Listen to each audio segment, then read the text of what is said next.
Hey, good evening, everyone. It's Tuesday, March 18th, 7:33 p.m. I'd like to welcome you all to the Board of Finance's regular meeting. This meeting is what we refer to as a budget work session. So while we won't be doing sort of normal work and so forth, we'll be focusing solely on different parts of the budget tonight, the parts of the Board of Selectmen's budget. As in every meeting, we still have public comment at the beginning. Is there anyone that would like to make a public comment? Okay. Seeing none, we'll move on to our discussion items. So tonight, the items that we have lined up to discuss tonight are community environment, land use, general overhead, and miscellaneous, human services, general government, pension, defined contribution, public works, and parks and rec. Can I propose that we move Public Works and Parks and Rec to the top of the agenda so that our town officials can depart earlier? I think that's a great idea. Second. Are you moving that? I'll second. Okay, is there, except the You actually don't even have to vote on it, it's Yeah. all within one agenda item. Yeah, so we'll go through that first. Just give me 1 second. Dan beat me to it. I was going to suggest this. I was going to be the good guy. And it was my wife that's told me to do that. Okay, mine didn't, just FYI. And you're doing, Right. give credit where credit is due. Smart man. She bought great cupcakes last night to the, Stay tuned. yeah. Don't go anywhere. Oh. I told her to bring. Okay, hold on 1 second. I don't have my, hold on a minute.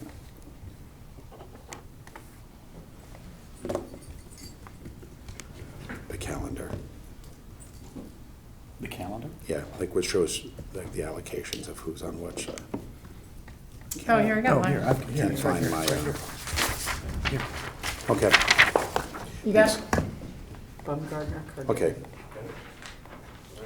And community environment. Yep, so let's start with Public Works. So Rob, do you want to kick us off on that? Yeah, it's actually, do you mind if we start with community and No. environment? No, we're gonna go with, Public Works or- to get, yeah. to allow No, Ed to get I home. thought we knew, never mind. Public Works. Oh. Yeah, let me close some of these up. So Public Works is up, okay, round number here, you want to get to that way. It's a pretty decent number, I think it's 380 off the top of my head. Couple of things going on here. So we're adding the mechanic, that's the one that's shared with the police. And Ed, chime in anytime you want, but I think I'll roll through this. So we have the mechanic that's going to be split with the police force. And the other one that's really kind of driving the increase here is the solid waste costs are going up and the recycle tips fees are going up. Those three items are basically the thing that's driving the 380 that you guys see as the delta up there. To offset that a little bit, we, on the recycle fees revenue side, we got about 137 more coming in. So the kind of hit, if you want to call it that, is roughly $250,000 increase for Public Works. I don't go through the smaller ones because I just think we have other things we want to kind of focus on tonight. But those are the three items for Public Works. And if anybody doesn't have any questions, they're going to jump onto capital. So, Rob, could you just repeat that? Yeah. The three items were? Salary, so we got the mechanic, it's about 82. We also got some step-up fees for payroll. But Rob, that's really, we kind of went from a half FTE in this current year. It wasn't budgeted though, so when you compare adopted to adopted, Yeah, but we've already kind of incurred, if we looked at it Yeah. adjusted, it would have already been up half. So part of this was. it was you a know, decision that was already made. Yeah, Which one are we talking about? The Facilities mechanic side. The shared mechanic. Do you know? which we're we having- have not hired yet, correct? Correct, And so salary plus benefits is a total of what? 82. Well, the salary is 82. Sure. With benefits, it's 120, 130. Just to clarify, we approved this off-budget cycle. It's just not in the budget yet because the position hasn't been filled yet. But do we have to keep it in the budget? well, let's just step back. We're comparing fiscal '26 versus fiscal '25. The fiscal '25 is like the approved budget. So while we sort of approve an increase right there, we didn't change the baseline. So the baseline technically went from 25 to mid 25 because we added half an FTE, and now the full FTE in 26. So when we're looking at year over year, we're really looking over 26 versus 25 budgeted, not budgeted adjusted. Correct. And Dan, to your question, the two other things, solid waste fees up 243, Yep. and refuse tip fees are up 143. Yeah. Refuse, 143, and solid waste. 243. Offset that by an increase on the recycle fees of 137 as additional revenue. So the way I look at the budget for Public Works is 380 is an increase, but you have revenue offsetting it for 137. Got it, thank you. Of a net increase of roughly 250, called 243. You look at me puzzled. Question? So I'm just wondering if anyone else wants to discuss this second head that I did vote against when we brought it in October. If we haven't hired them yet, could we stay with the one that we have hired that's committed to the police department and see how that goes before we add another head? So who we hired for the police department is the coordinator Yeah. position. Who's Right. the coordinator, who's not the hammer person, not the screw turner, they're the planner, the overseer. Right. The mechanic is the one that's budgeted in DPW, and it hasn't been filled yet, but it is posted. I understand. And Jen, on that, only half of that cost is inside of Public Works? No, the full cost of the facilities mechanic is in DPW, the full cost Oh, sorry, of the ju- coordinator is in the. Just the time is allocated 50/50? Right. And Taylor, obviously you'll see the coordinator position in the police budget when we discuss that a week from today. Right, and I voted for one position. They filled that one. And I understood the need to be, forecasting and planning for maintenance that needed to be done at the police department. When it was originally conceived, it wasn't the wrench turning. Then it became a public works needs wrench turning, and I'm sure we could use someone to turn a wrench at the police department. I feel like it's still a head we don't necessarily need. That's why I voted against it then. I just want to bring it up again now if they haven't been hired, because it's $100,000+ that comes out of the budget. Fair enough. Comments? Any other comments, questions? Well, listen, I voted in favor of this when this came up sort of mid-year, and I think part of the reason was when we looked at sort of what Ed and Tony and like the team do on that side of the town. If you look at whether it's like Great Island, whether it's other facilities and so forth that we're spending more and more time investing in, there seemed to be like a clear need of more mechanic hours on the public works side. So I'd be hesitant to be taking this out because it seemed to be a clear need on the public works side. Regardless of whether you thought like that, the half that was allocated to the police could be taken care of some other way. I see the need for it on the public works side. That's my recollection as well. Yeah, I was gonna say, my recollection was, and when I was on the RTM, there was a good case made for it, it made sense. I think it's worthwhile to do it and see how it goes, and then you evaluate, I guess if the needs change in the mechanic hours, then you'll know. Mhm. But I think the case was made that there's a need for it, so. Yeah, and maybe Ed, you could help us here, but it was like a need, I think, on the public works side, certainly for a half. And then I think a lot of the need, I think the idea on the police side was that half of an FTE could actually reduce some of the stuff that we're just more perpetually outsourcing. That was true. And some of the time constraints that we had on getting work done expeditiously wasn't happening. I mean, we weren't able to man the job over there to the chief's satisfaction, and we talked about how do we go about doing that. I just cannot take Dave Savini and split him up any more than I have already. With Great Island coming on, and we do help out along with all of the beach facilities, park facilities with any of their maintenance issues there too. It's a lot to do. And to be quite honest with you, we weren't getting it done at the police station. We just don't have the manpower to do it. And how many kind of mechanics or mechanic-like team members do you have? Just one, Just one? yeah. And so this would effectively make it 1.5? For us it would, but there would be dedicated at least half over to the police department at first, and maybe more, depending on the amount of work that's there. And in talking to Chief Maron, we've discussed making sure that his facility gets the priorities right out of the gate, working with the facility coordinator to get that building up to where it should be. And that may take the facilities mechanic spending the majority of his time at the beginning over at that facility. And when not, he's going to be working with us. Okay. Any other comments from the group? No. No, I think we're going to talk about capital. Yeah. Jen, can you put capital up? I can. I think you'll see a slight increase over last year, actually about $200,000. Couple items here to look at. One, the sidewalks is back in here for $500,000, and we have our paving for $1.4 million, just our standard number. And I think the interesting thing is the Ford 550 truck that we want to buy for $125. Hey Ed, is that, my question on the truck is, it's a pretty high cost.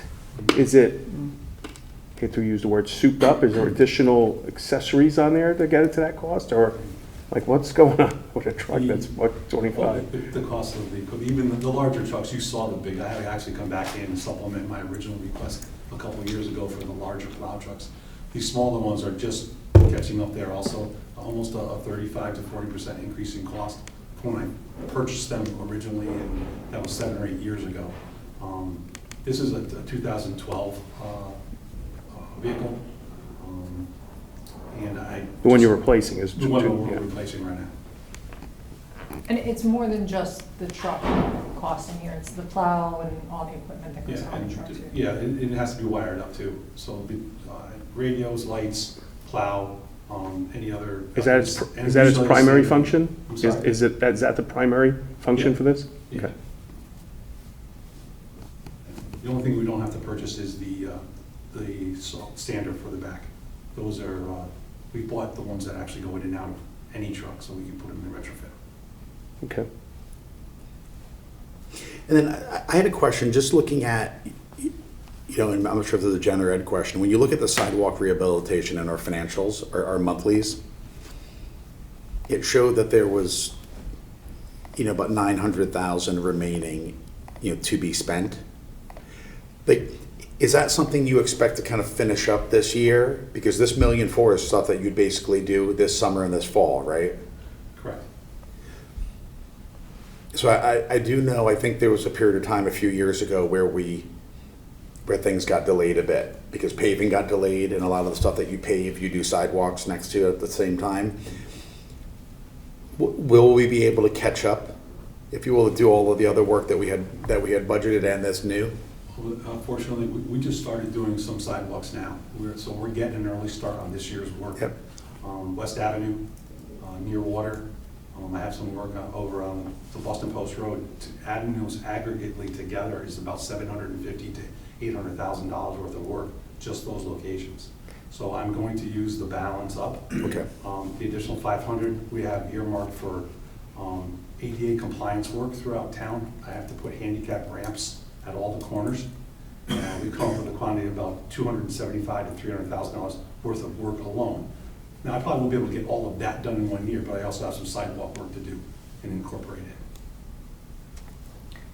it. Is the sidewalk consultant in capital or is it in the operating? It's in operating. Can we go back and discuss taking? It's not in the DPW budget.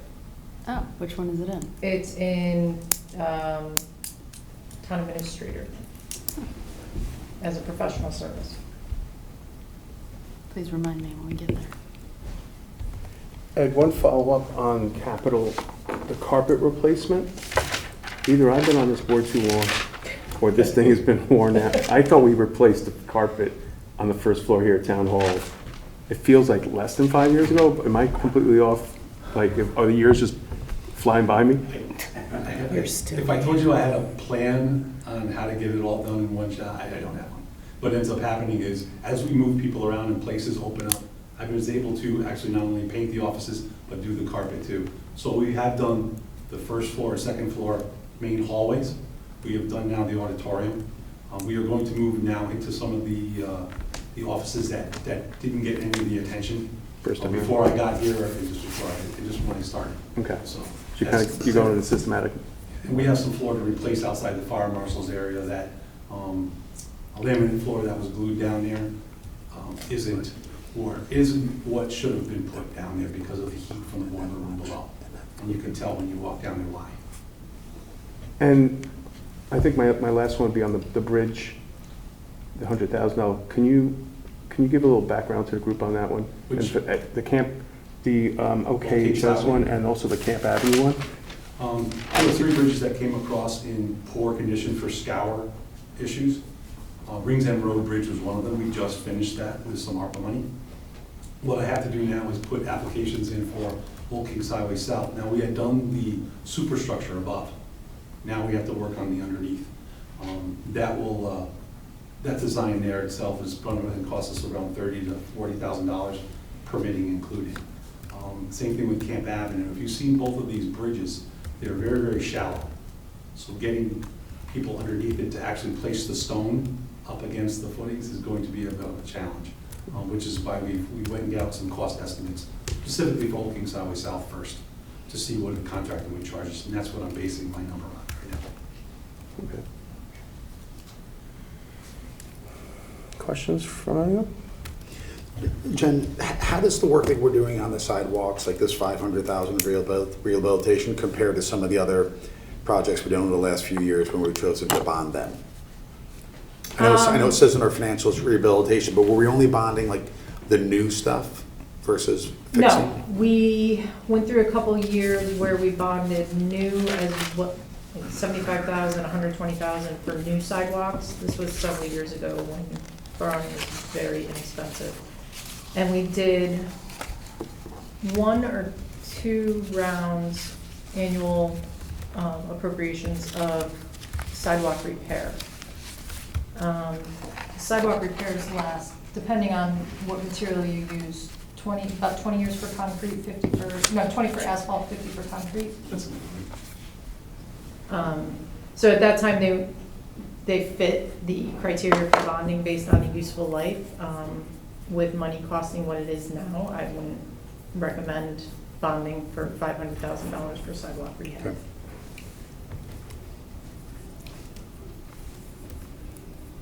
Any other questions from the group?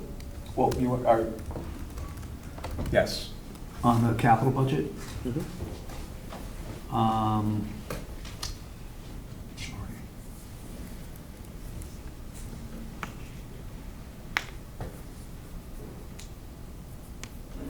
It was answered, thank you. I have just a small question. It's not that material, but tree replacement and small capital for a total of 10. Well, I guess tree replacement, why isn't that maintenance? Is that like if something, is that part of a capital project when you got to take trees down and something like that, or is that how that works? You want to call it a program, if you will, yeah. As we take down trees throughout the right-of-ways, and there are people that come and have asked us to replace the trees. Okay. I've used it also to plant areas that were decimated by removal of trees over time. Okay. And I put some of them back. A perfect example is Old Kings Highway South, Locust Hill, that where everyone used to park their landscaping trucks in there. I ended up planting trees in there, 1, to cut that down on the parking, and 2, to actually enhance the area. That's fine. But it's a good question, because in Parks and Rec, tree Yeah. replacement is an operating item, Right. and in Public Works, it's a capital item. We moved it to capital in the 26 budget for parks. They had a similar program. You're right, yes. And they weren't yes, doing that's right, that's anything right. with it, and so we That's right, okay. now moved it back over there. Okay, mistake, yeah, okay. And then Jenny, your question on small capital, for a few of the departments, DPW, Police, Park and Rec, the fire departments, maybe in like 2019, 2020, sometime around there, the Board of Finance did a review of how they were budgeting for capital and made the decision for those departments, instead of them putting in a request for these little odds and ends, Yeah. they just did a $5,000 a year, kind of a use it or lose it, Okay. for small capital for those departments. Okay, great, thank you. Jim, can I ask you a quick question? If you're done. Yeah. Ed, on fire engines, they've seen a significant delay in delivery from the past. Are you experiencing the same? For the large truck, I am. Yeah. I'm waiting almost, it's close to 18 months now.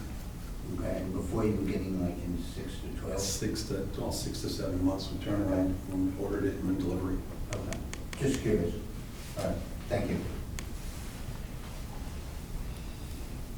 Any other questions on Public Works?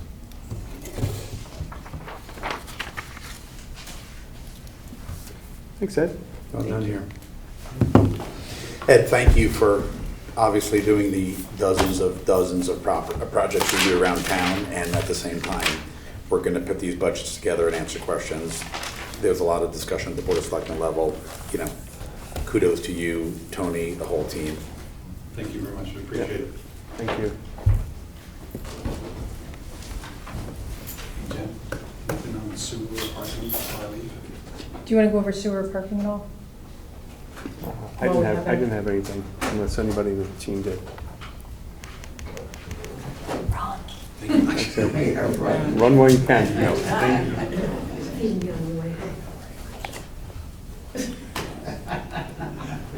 Have a good night. Thanks, Ed. Parks and Rec. What? We're in Parks and Rec now? Yeah. Okay, Parks and Rec. So Jenny and I have this. I guess I'll kick it off. Jenny, just hop in anytime you want. Parks and Rec budget is $1.9 million, up $155,000 or 8.7%. While the 8.7% seems like a large headline number, I think Jenny and I both agree that this is a pretty tight budget and it's well constructed and supported. I'm going to go through the 5 different departments that make up, or the sub-departments that make up Parks and Rec. The first being grounds, fields, and buildings. That budget is $401,000, up $61,000 or 18%. There are 4 drivers, principal drivers to that increase, a $25,000 increase in groundskeeping services to enhance maintenance and appearance of our grounds, fields, and buildings. There's a $21,000 increase in tree maintenance. There's a $17,000 increase in facility repair and maintenance expense. And then that's all offset by a $10,000 reduction in pest control expense. The second department, or I should say budget category, is beach and court facilities. That budget is $295,000, up 1%, or just under $3,000. There's an increase in the seasonal and temporary salaries, largely offset by a negotiated reduction in security services. The third budget category is organized recreation and events. This excludes the programming fund. It's $70,000 budget, down $6,000 year over year. Firework expenses up $13,000. That's offset largely by a $17,000 reallocation of printing expense to administrative expenses. The next category is recreational facility maintenance, $540,000, up $29,000 or 5.7%. $19,000 of that $29,000 increase are step salary increases, and there's a $9,000 increase in budgeted overtime due to an undercalculation in '25 plus contractual increases. And finally, administrative expenses of $642,000 are up $68,000 or 12%. $42,000 of that is an increase in salaries, no FTEs, but an increase in salary expense, and a $20,000 increase in printing expense due to the aforementioned consolidation of printing expense up into the admin category. Anything else on the expenses side? On the revenue side, revenue is 1.1 million, up 107,000 or 11%, driven by three key factors: a $57,000 increase in net programming revenue, a $52,000 increase in beach and parking permits, offset by a $12,000 increase in expected pickleball revenue. That nets to right around $100,000. And that's it on the revenue side. There's a lot of capital items here. I'll touch on them in order of size. The first, if you'll bear with me a second, is to dredge Tilly Pond. That's a $381,000 item. There are these one-page attachments to the capital budget. Basically, there's been an issue. I don't know if people have followed the Board of Selectmen budget discussions. This was discussed in detail. There's just a lot of issues with that pond. There's a bacterial issue, there's an odor issue, and it's simply time to dredge that pond. So the size of the pond, it's also part of the drainage system in town. So the need to dredge the pond is absolute. It was proposed to be dredged this year in the original submission to the Board of Selectmen, and they supported that, as do I, as does Jenny. The second. Well, if you're moving beyond Tilly, how long ago did they do it last? Do you know? The last time Tilly The Pond last was time it was dredged? I don't know. I'm not But it- sure when the big one was done, the smaller kind of sediment Mhm. pond was done a few years ago. I want to say maybe 4 or 5 years ago, something along those lines, but that's already completely Filled in. filled in. Yeah. Filled in, right. All right, the second largest item is dredging Cherry Lawn Pond. This has been, I'd say, a concern of the community for quite a few months now, if not over a year. That pond is effectively dead. And given its proximity to residents as well as the community using Cherry Lawn Park, it's way overdue for rehabilitation. The first step in that, other attempts to add air into that pond have not been sufficient, so it needs to be dredged. Originally, it was slated to be next year. There was a conversation at the Board of Selectmen of whether it made sense just to do them both in fiscal '26. The decision was made, yes, that did make sense. I don't remember the real scales there because they're two very separate projects, but maybe, I don't know if there's a benefit in negotiating with whoever, if there's a scale benefit to doing them Two both for in the one. same fiscal year. I did check with the people we got the quotes from, and they said they're really two separate projects. separate So projects. it doesn't really have an economies scale. But this needs to happen. This pond needs to be rehabilitated and brought back to life, and therefore I'm supportive of this project as well. I have a question about the origin of the problem, if anyone knows. Has the Parks and Rec Commission or anyone else looked at how do we get here? And is it a fertilizer issue? Is it a runoff issue, or is it something, do we know what the problem is that's causing the no dissolved oxygen in our water? They have not given me anything definitively, but if you look at that pond, Mhm. it's completely surrounded by, well, not completely, but, heavily surrounded by trees and everything. So all the leaves over years, I don't know when that was ever done. Right. So over time, everything just keeps building and building and building in there, and it just starts to decay, and all that then creates the lack of oxygen, and, it doesn't, I guess that's not photosynthesis, but Oxygen. they gave me the terminology, but that slowly over time just doesn't happen anymore. So that's why the thought was that the aerators would Helpful. hopefully help. But I think it's just to the point where it's so far gone that it needs to be kind of dredged out and started from scratch, because and again, it depends too in what location you take any of the samples from, right? Because it's gonna be different in different spots. But that's, I mean, even right now, there's also part of a tree Yeah. in it. So, that would allow us to be able to take that out, so it would be really to kind of clean that out and give it a fresh start. How long does a dredging project last? What's the average life on a dredging project? Is this something that needs to be done every 10 years, 15 years, 20? Like, do we know? I think it depends on the location. Hopefully it wouldn't be too frequent. And Right. just so you know, the only place over there that, from our property, that has any kind of fertilizer in it is only on the athletic fields. Right. So only on those surfaces. Other than that, there's nothing used anywhere else. Actually, and that's throughout all of our properties. So even at Tilly, we don't put anything down. Right. It's strictly just, or at the beaches, anything like that. So we don't, it's strictly on the play surfaces of our fields. But the residents on the other side of it that presumably there's probably fertilizer leaking into the Probably, pond yeah. from those properties. Jen, I have just one question. Is the entirety of Cherry Lawn Pond on town property? I believe, yeah. Okay.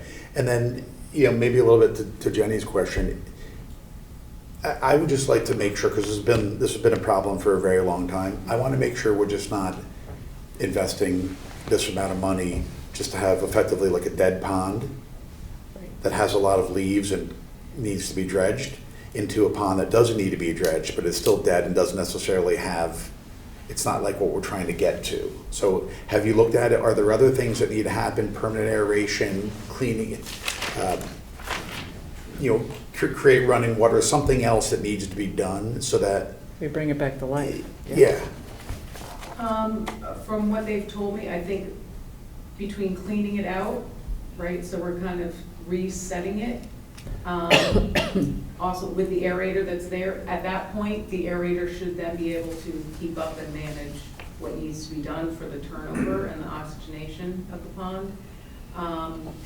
So I don't know if they would, there's no conversation about needing to do any other treatments or anything like that to like jumpstart it or get it going. I guess who will test that? Like, do you have a system in place to go test the health of our ponds and stuff going forward? Like, how do we monitor that? How do we be preemptive so we don't? Yeah, I mean, try to that's forget? something I do know the Nature Center has been doing some Yeah. work there. So we could coordinate with them, or again, we can have them come out and do something periodically. Maybe when they maintain the fountains for us at both of the locations. So perhaps they can do some testing and, kind of on a routine basis so that it's, we can stay ahead of it versus getting to the point that we're at now. But the folks, the experts that have come out that will do the dredging and so forth, they're confident that if we dredge this all, it'll go back to looking like it. I mean, what we're trying to create is a pretty pond, right? Not something that we go back and. Right, I mean, that's what I've been told. Okay. So it's not my expertise, but yes, that's what I've been told, is that this should address the problem between that and then having the fountains there. You have indications right now. We haven't gone out to official bid yet, right? Correct. So Correct. I guess when you go out for bid, can we stipulate that we want to plan to make sure it's a living Remediate. pond? Yeah, we can certainly Yeah. do that. What we had, that they came out, they actually got in boats, Yeah, took samples and were able to measure kind of how much the depth is and how much sediment there is. And if you look at, I think that was in the backup documentation. So it was pretty extensive, and you could see there was a lot of areas where there's really not much happening, like it's filled in significantly. But yeah, so we can put some language into the bid document. when we put make that sure out. that we're. And this is something that you would do this summer? The thought was to be doing these more in the fall. We have to go through and do some of the other process first. You know, we go out to bid, because both locations are going to need to de-water. So the thought was, because everything is obviously going to be active during the summertime, do it in the fall so they can sit and de-water over the winter. And then it would get moved out and fixed back up in the spring. We want to have as little impact to the usage of the location of the parks as possible. I should have said at the top that on the capital discussion that weed and pear tree we're going to set aside for the end of the discussion, because I think that'll be a more involved conversation. The third item that I want to present was the replacement loader for $107,700. This is to replace a 20-year-old loader as well as acquire 3 attachments. This loader does beach raking, storm cleanup, removal of logs, and removal of tree debris. The attachments will also allow it to perform functions such as snow, sand, and log removal. So this is just, it's a necessary piece of equipment in the department, and this is the cost to replace it. Estimated useful life is 15 to 20 years, and again, this one is at the end of its useful life. Any questions on the loader?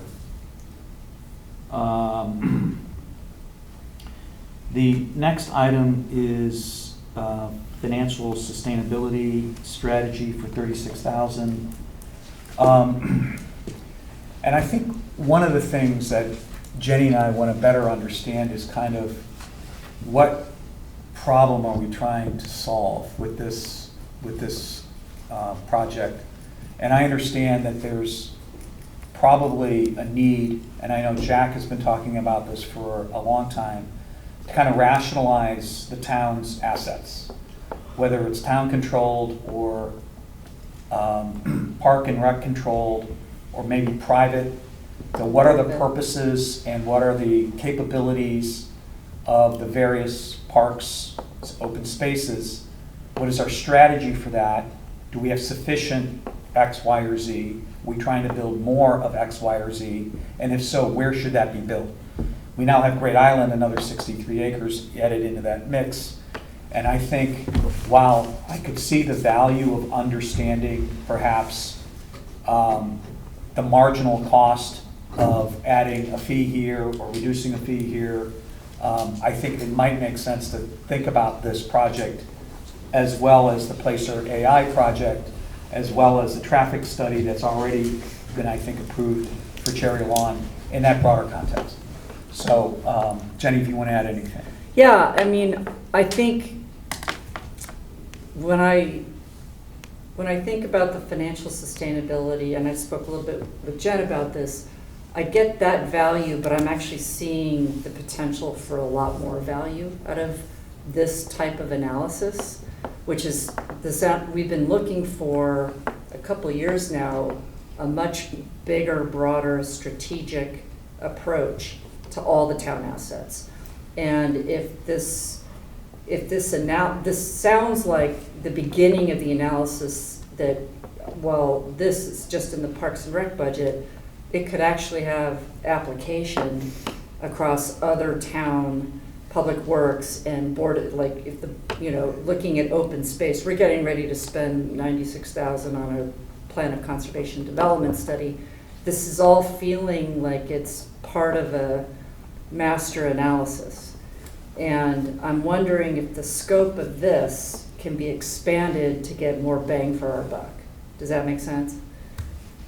So I'm not sure, I mean, I looked at your presentation of what it does, and something went off like, well, gosh, if we could get that information, then maybe we could also get if you're looking at all the Parks and Rec properties, and Jack, we've talked about this, it's got, which properties have picnic benches, courts, fields, bathrooms, fountains, all that stuff. So now when I would love to see a big geeked out study, but I'm hoping it could be more comprehensive than just your programming fees. Can it do that?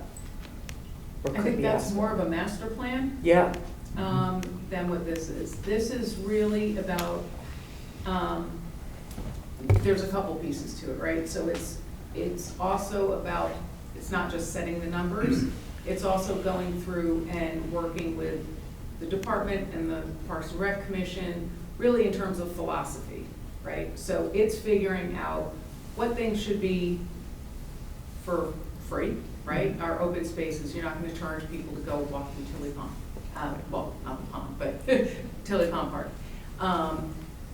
And then when you get to different programs and things, how much, what is the appropriate types of fees that we should be charging? And what it does is it takes into account all of our costs. Now, part of this, and where it goes into the philosophy that would be set, is not everything needs to be 100% cost recovery, right? So some things are gonna be 0%. Some things might be, well, we feel this has whatever public good interest, and those we only want 20 to 30% or 40. So you basically set this on a continuum, and so there's really a lot of more of that involved in this piece. We can go and we can take into account, again, it depends on how intricate and how much we want to dive into it. It would look at soft costs, hard costs, debt service. So, for example, you know, we want to know for the tennis court, for our tennis lessons, right? We built the tennis courts. How much debt service do we have on those? So should we be paying that back to the town through our fees? Maybe the answer is no, we feel that that should just be something that's there available for use from everybody. And we don't take that piece into consideration. So it's looking at that, it's looking at, we would also then look at competitor, right? Well, there's, Peer is towns. there a need to duplicate, are we duplicating a service? No, we don't need to do that. And then it basically will give us the wherewithal so that we're not just not pulling numbers out of a hat, but there is something to actually base all of the information and the decisions on. So it's not, I know I did this in Westport, and it was always like, well, how'd you come up with that fee? Well, we think it seems right, we fixed, so until we did this, where we could say, well, according to this policy, we're supposed to be recovering 60% and we're only covering 40%. So now again, it doesn't necessarily mean fees, right? It could be, okay, what other efficiencies can we have? Do we reduce a cost somewhere? Can we get something for a better deal? If we had a program and we gave some sort of tchotchke out, do we need to give the tchotchke out, right? And we can keep the fee and then not have that expense, and then now you're meeting the 30% recovery that you want. So it's really more about that than about how do we utilize the different properties, although some of that can come into play, because you might see, oh, well, using this property costs us X number of dollars, and we put it over here and do it for Y, because to maintain that piece of property costs us a little bit less. So I don't know if that actually helped answer your question or made it worse, but. So listen, beach parking permit's $58 Yep. proposed. And you do this work and it says, okay, well, the cost of a beach parking permit user is really more like $85. So the town is subsidizing the difference. I understand maybe the value of that information, but where I'm getting a little bit maybe lost in is, so what do we do about it? So is there an example, because we're not going to just willy-nilly go from 58 to whatever, 85 or whatever I just said. Is there an example in Westport where you made a decision that was beneficial for the residents of the town, informed by this information? And do you think when we have experts in the audience, we should ask them to sit up here for the benefit of recording and the audio being better? Sure. I mean, I'm thinking when I watch replays, it's hard to hear who's yeah, in the that's fine. audience. Yeah. Come on up. Come on up. Come on down. Jen, I think that one's active, right? Yep, it should be, yeah. So there were a couple times we were started to implement this actually right at the end. We did this near the end of my tenure, so it was just starting to come into effect. There were a couple things, I can't think of them off the top of my head, but I know there were some things where we're like, oh, that's a big jump. So we can decide, okay, we want to get there, but we're going to do it incrementally over a period of time, right? I mean, you're not going to just, you know, Close the depending on gap. what it is, we're not, we want to close the gap. We don't want to just really hurt people or make it, you know, completely shocking. I'm trying to think of an example that we did. There were different prices that we did. I mean, one of the things that we had was, we realized by doing it, we realized just how much at that point, we weren't charging anything for the use of our fields to the user groups, so all the youth sports groups, nothing. Well, when you start looking at it, we were spending hundreds and hundreds of thousands of dollars. I want to say, when you add them all together, probably $400,000 or $500,000 on just the work that we would do for them that was above and beyond what we would normally do.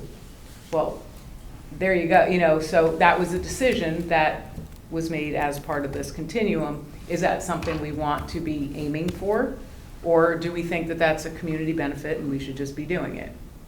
So it was determined that that was something that we should be at least recouping some amount.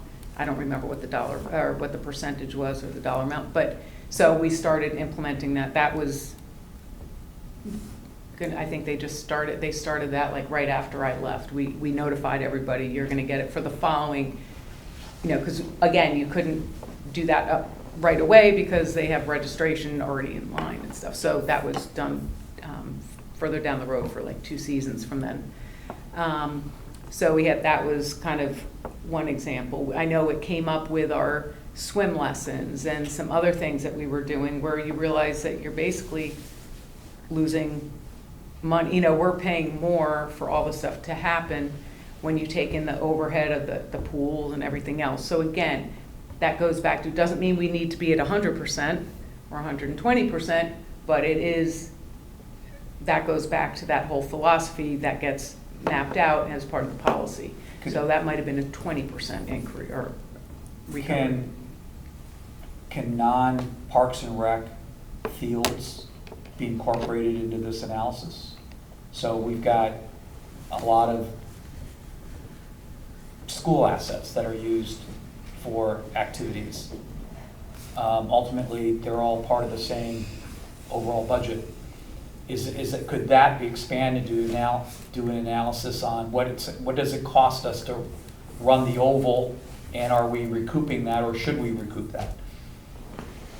Well, that's not under our budget, so. No, I'm just saying, I mean, can this analysis be expanded, much like what Jenny, she would like it to be more comprehensive. Right. And this is a way to make it more comprehensive, is not just look at the activities within the Parks and Rec department, but look at them more townwide.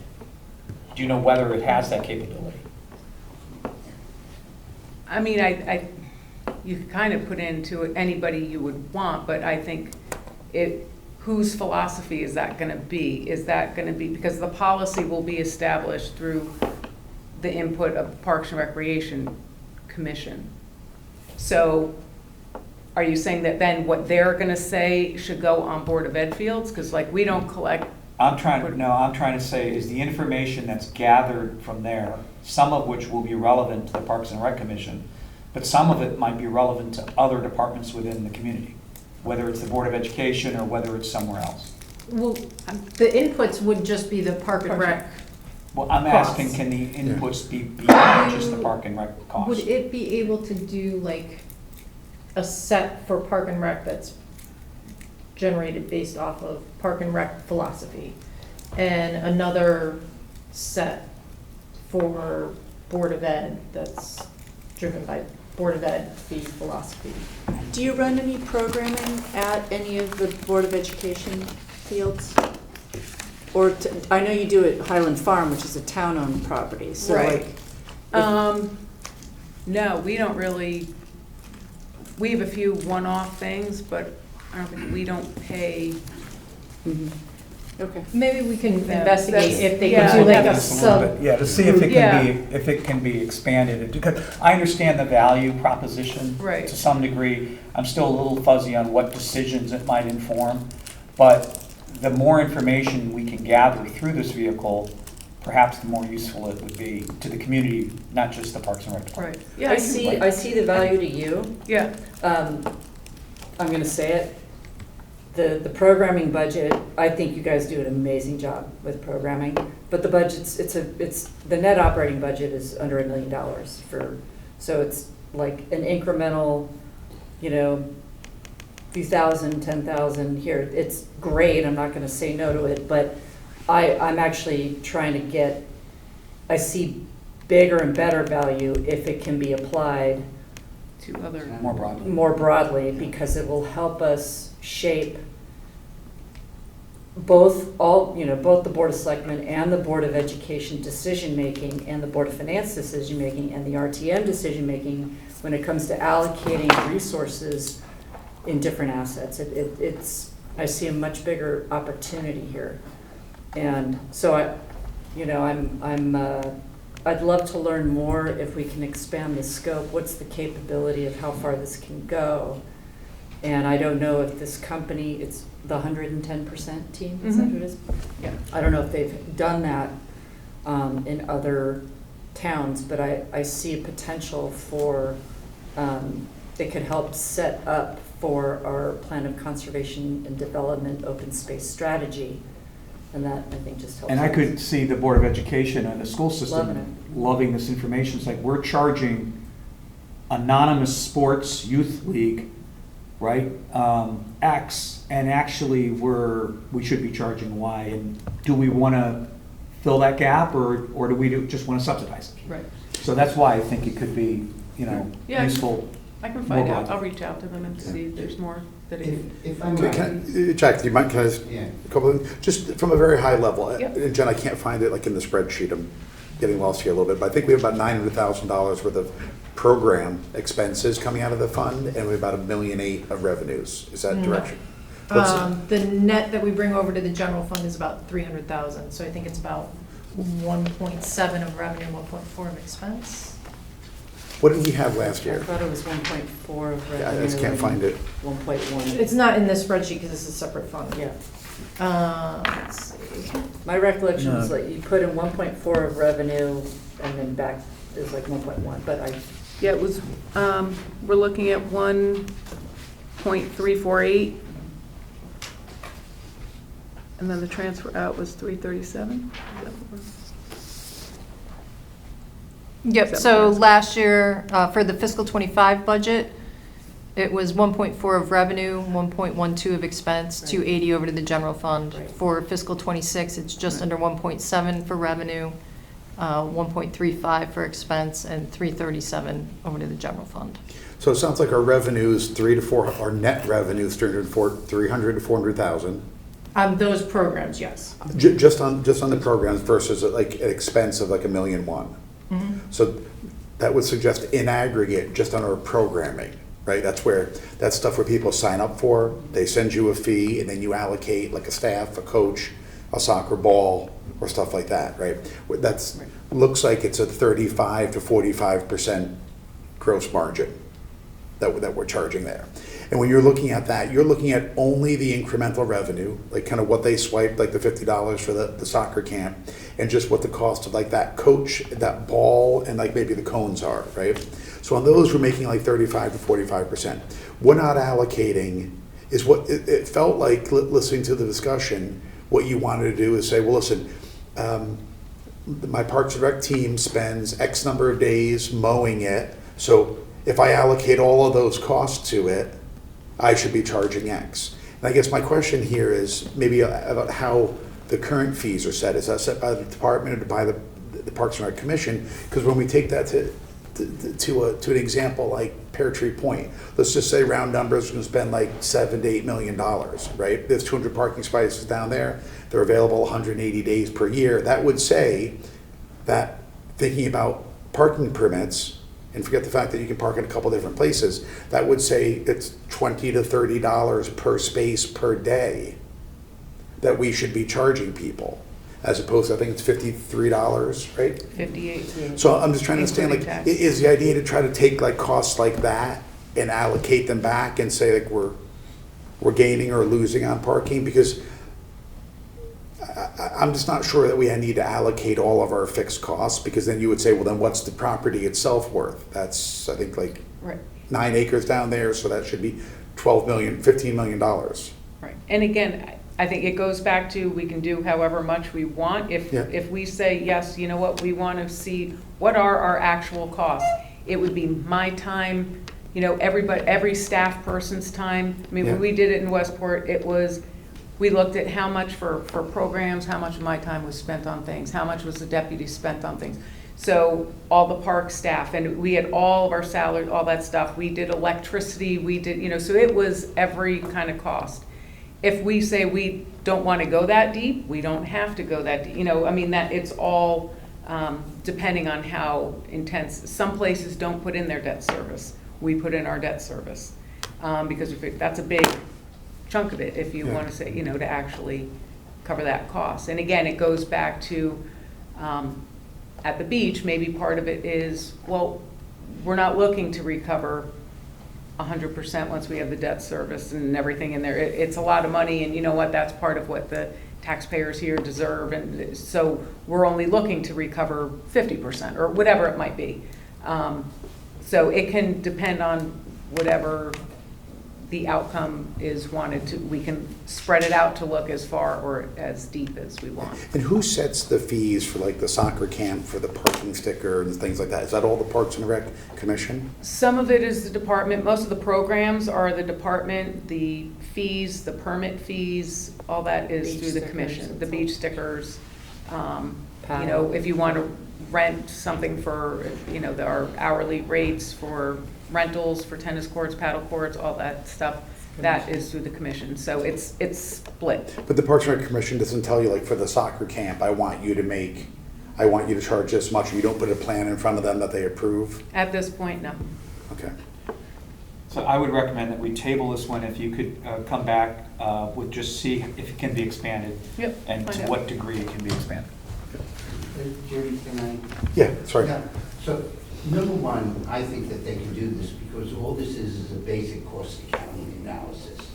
I mean, as simple as it is, you just Right. need to understand what the cost is. I know Dan, Rob, you and Jim, we understand this is cost accounting. Part of this is though the dueling Joe. So if I take one part of Jenny's talk about expansion, part of it is, you know, do we always also do this for youth services, because they're also running programs to just take a look throughout the town. The second part is if we take a look at some of the fields, if nothing else, it also gives the Board of Ed certain information of what it's really costing to run soccer and the other programs that they have there, so that they're determining what their real costs are. It also can be used, and unfortunately, we have 3 of our open spaces currently under construction, but the fact of the matter is that, you know, this gives a much broader thing. We actually talked about this, Rob, when you were still on F&B, about doing this for Park and Rec and other areas. So I'm a strong supporter of this philosophy.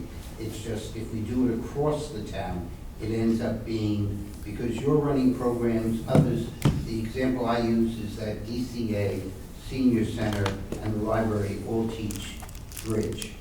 So are they getting to different pools of people? Are they doing that? And understanding that each boards have their own decisions, but is the Board of Ed charging more for soccer than you guys are? You know, and these are the things that do, some of the things that we can look at to have a more consistent view, or at least understand what's appropriate for each one. Okay, the next item is a $20,000 strip the paddle court paint at Wheat Beach. This is like the 4th year. I'm looking at my spreadsheet, but the font's too small. Yeah, this is the fourth year it looks like there's another 2 more years. I think it's a court at a time, right? Yes, So this is the fourth court to have been, I think this is the third. third of 5, yes. Yep. So, okay with that. The railings at McGuan that lead to the Challenger Field are in disrepair. There's a $14,000 item in there to repair those railings. There's a $13,000 item for adding accessible mats at each of the beaches. This just allows someone that is in a wheelchair or who can't navigate sand. Could actually be someone in a narrow wheeled stroller that can't navigate sand. This allows them to get to the waterfront. I think that's a smart investment, providing greater accessibility. There's a few other items in here. There's an $8,000 item for a log grappler, which is, there's a $6,000 item for replacing a lift gate for one of our trucks. There's $6,000 for tree replacements, which is in the capital budget, not in the operating budget. One question I have is this $11,000 portable sound system. I understand the utility of it. Question is, do we need to spend $11,000 to get the capability that the town should have? So I understand the utility of it. I understand investing in a higher quality sound system. I'm just not convinced that we need to spend $11,000 to get what the town needs. We don't necessarily need a Stradivarius of sound systems. I don't know that the capacity, maybe, I don't know what our capacity maximum is for what this needs to be able to handle. Is it a few hundred people? I don't think it's ever a few thousand people, but maybe it is. So I don't, did you look at various systems and choose this one, or? We've looked at a few. I mean, we have some systems now, but they're small and we get a lot of complaints that they're not sufficient. And once you get people in front of you, it loses the projection capabilities. So part of what this does is allows us to be able to also, without cables, because the bigger one that we have now is more of a complicated system. It's got a mixer, everything's wired together, and you can only go so far. So one of the larger events, say Old Fashioned Holiday, right? We'd be able to spread out speakers, because right now, in order to try to get some of the sound out, you're like blasting it in one area, and it doesn't go very far. So this way, we'd be able to put in a second speaker further down. This one has a lot of versatility. It's also very easy to use. I know we get requests, which the current system I would not have somebody use, but we've had requests from when we do the wreaths, the monuments and ceremonies. Sometimes they look to use it. So it wouldn't necessarily have to be just for us. We'd be able to share it and use it for some of the other events. I think some of the parades and things like that for the speeches afterwards, because I know I was told even before I got here, like, it's terrible, no one can hear it, it's muffled. Some of it is people also knowing how to speak into a microphone properly to really get the sound out, but this just allows to, unfortunately, things are more and more expensive as we go, but that was the impetus. You could go online and buy one for $1,500 or $2,000 that looks like it have a lot of capability, but I'm not an audio video expert and I can't delineate why this one is 5 to 6 times more expensive than that one would be.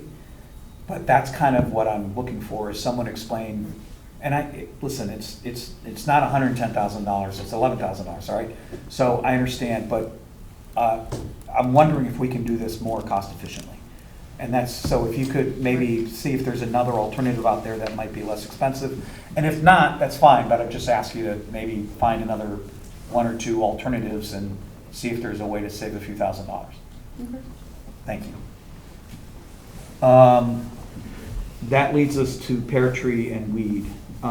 Jenny, do you want to talk about weed and just Yes. the weed beach Weed meadow? Beach. Okay. Well, Thanks. we usually talk about poetry, but we can talk about weed. So, where do I begin? Tell me, Weed Beach it's been a while. This is a project that's been coming for a long time, right? This project, I think, they started talking about this in 2018, 19, something like that. And since then, a lot has happened in the town. We've bought 79 acres and whatnot. I know that the project has gone from like close to 3 million and it's slowly been coming down. When do we expect to get the final? I know that there were some modifications by the Board of Selectmen. When do we expect to get the bid? I think they went out to rebid it. Is that right? So it hasn't been bid yet. Okay. They've been finalizing the bid documents based on different comments that have been had. So some of the things that are being put into it now are for the walkway going around. We need to have the access to go to this, where the sailing school would be. Okay. So it would have that, and then we're doing a couple other pieces as alternates, so that if it should be decided not to go that route, we could pull those out of the project. Okay. Also doing some additional, so they've done some regrading of it a little bit too, to try to save as many of the trees, usable trees as possible, ones that are still in good condition. So they've worked with that a little bit. So the plan is to hopefully we should have that finalized by the end of this month and put it out to bid. So we'll have a firm number. It'll probably be between 30 and 45 days, 30 to 60 days, we would have the bids back. So we would have a firm number at that point.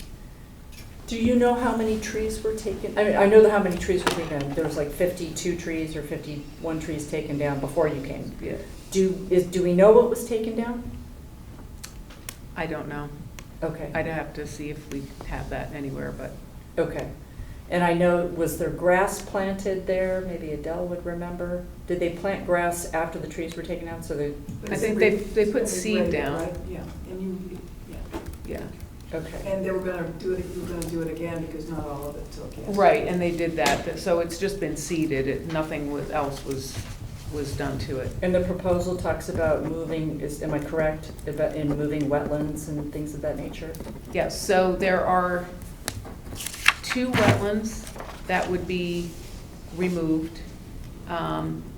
They're filled with Phragmites and everything else.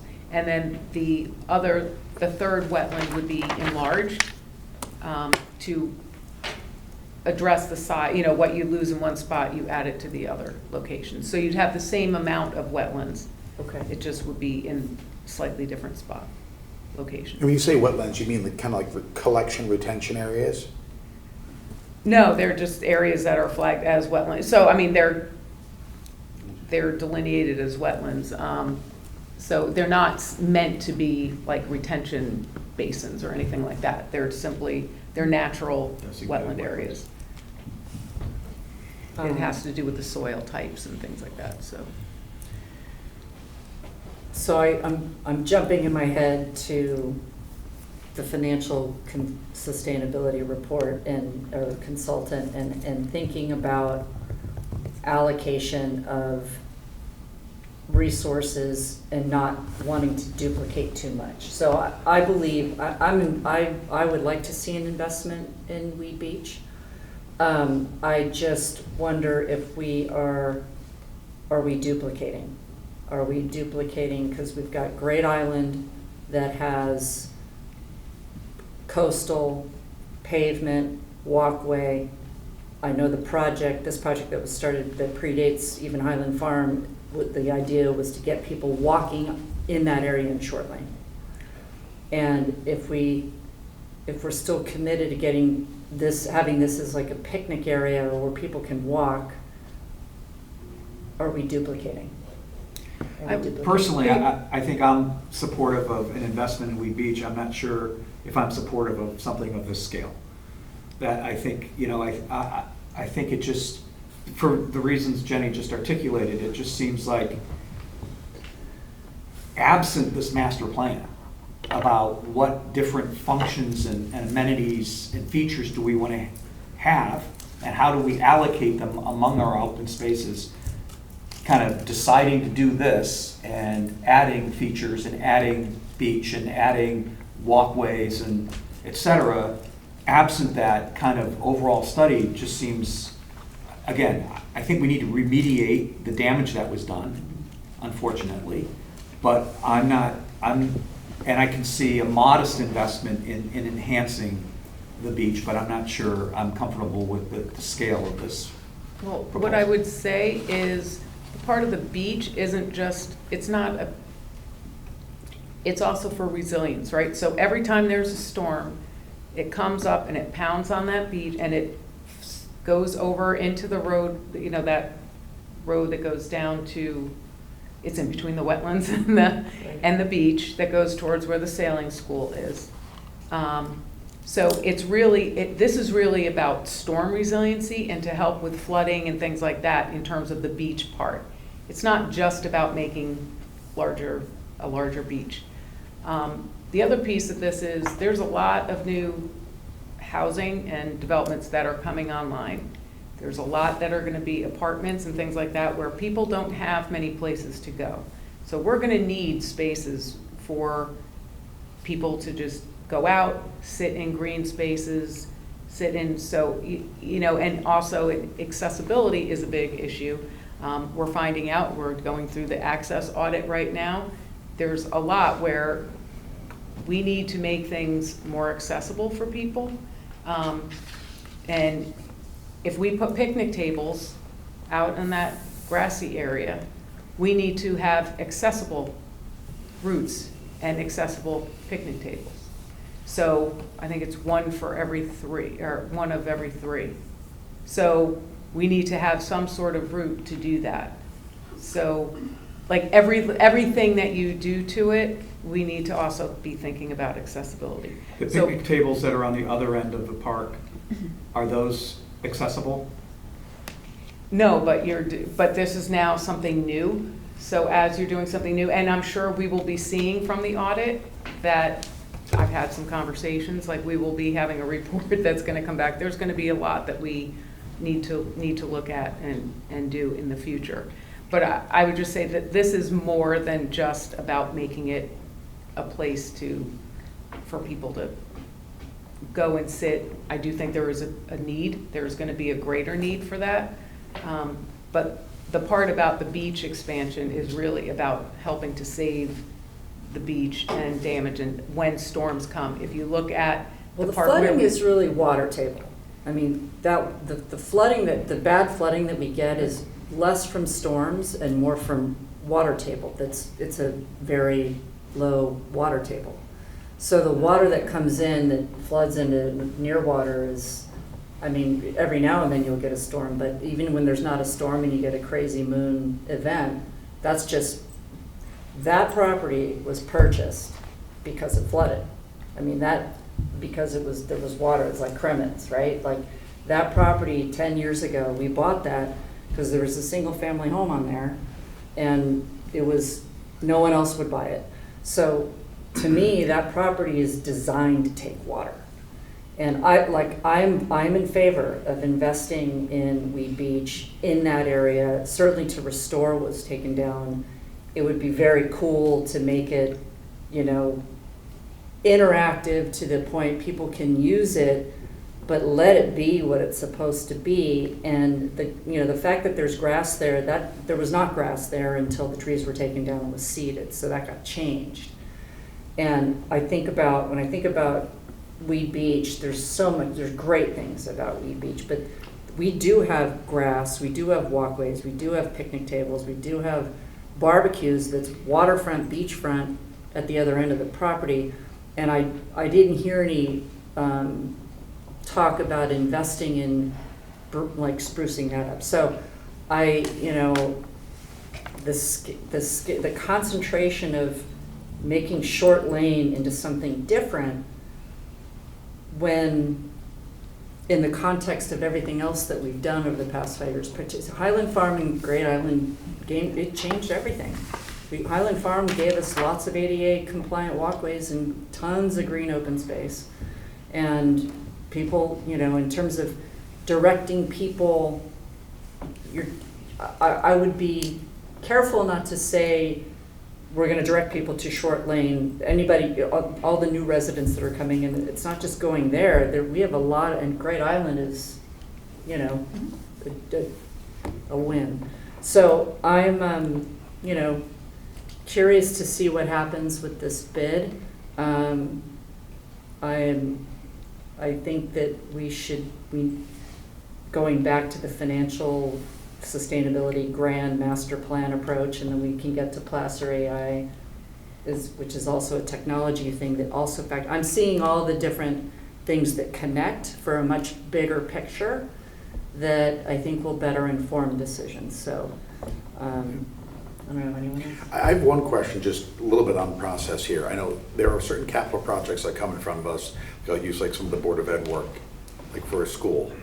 That bonding resolution, that appropriation needs to be passed for them to kind of bring it to the state and start to get sort of state reimbursements, right? There are other ones like the fire truck that we just approved where they effectively have a contract locked in price, horsepower, gallons, all that type of stuff. I guess on this, some of these projects, I mean, this thing has kind of, you know, setting the price aside, has kind of gone up and down and left and right and so forth over like 6 or 7 years. Is it not possible for you guys to bring like the final project, like the Parks and Rec Commission has approved, the Board of Selectmen has approved, and we can bring it forward when the project is somewhat like done, this is what it is, so like when we're passing it, we're sending it to the RTM and they have, you know, like the final project? That's what you'll get when you do the actual appropriation. This is just a 6-year plan, which is intended to show you everything that's out there coming down the pike. We're being asked to approve this. You are being asked in to this approve budget the cycle. plan. You are not being asked to approve the appropriation. Because this, Okay. on John's presentation and the way it's flagged in here, is recommended to be bonded. We wouldn't tax for something of this amount. So this is just to approve the 6-year plan. The actual appropriation would come to you after the bid is done and we know the number. You would get a bonding authorization and appropriation resolution.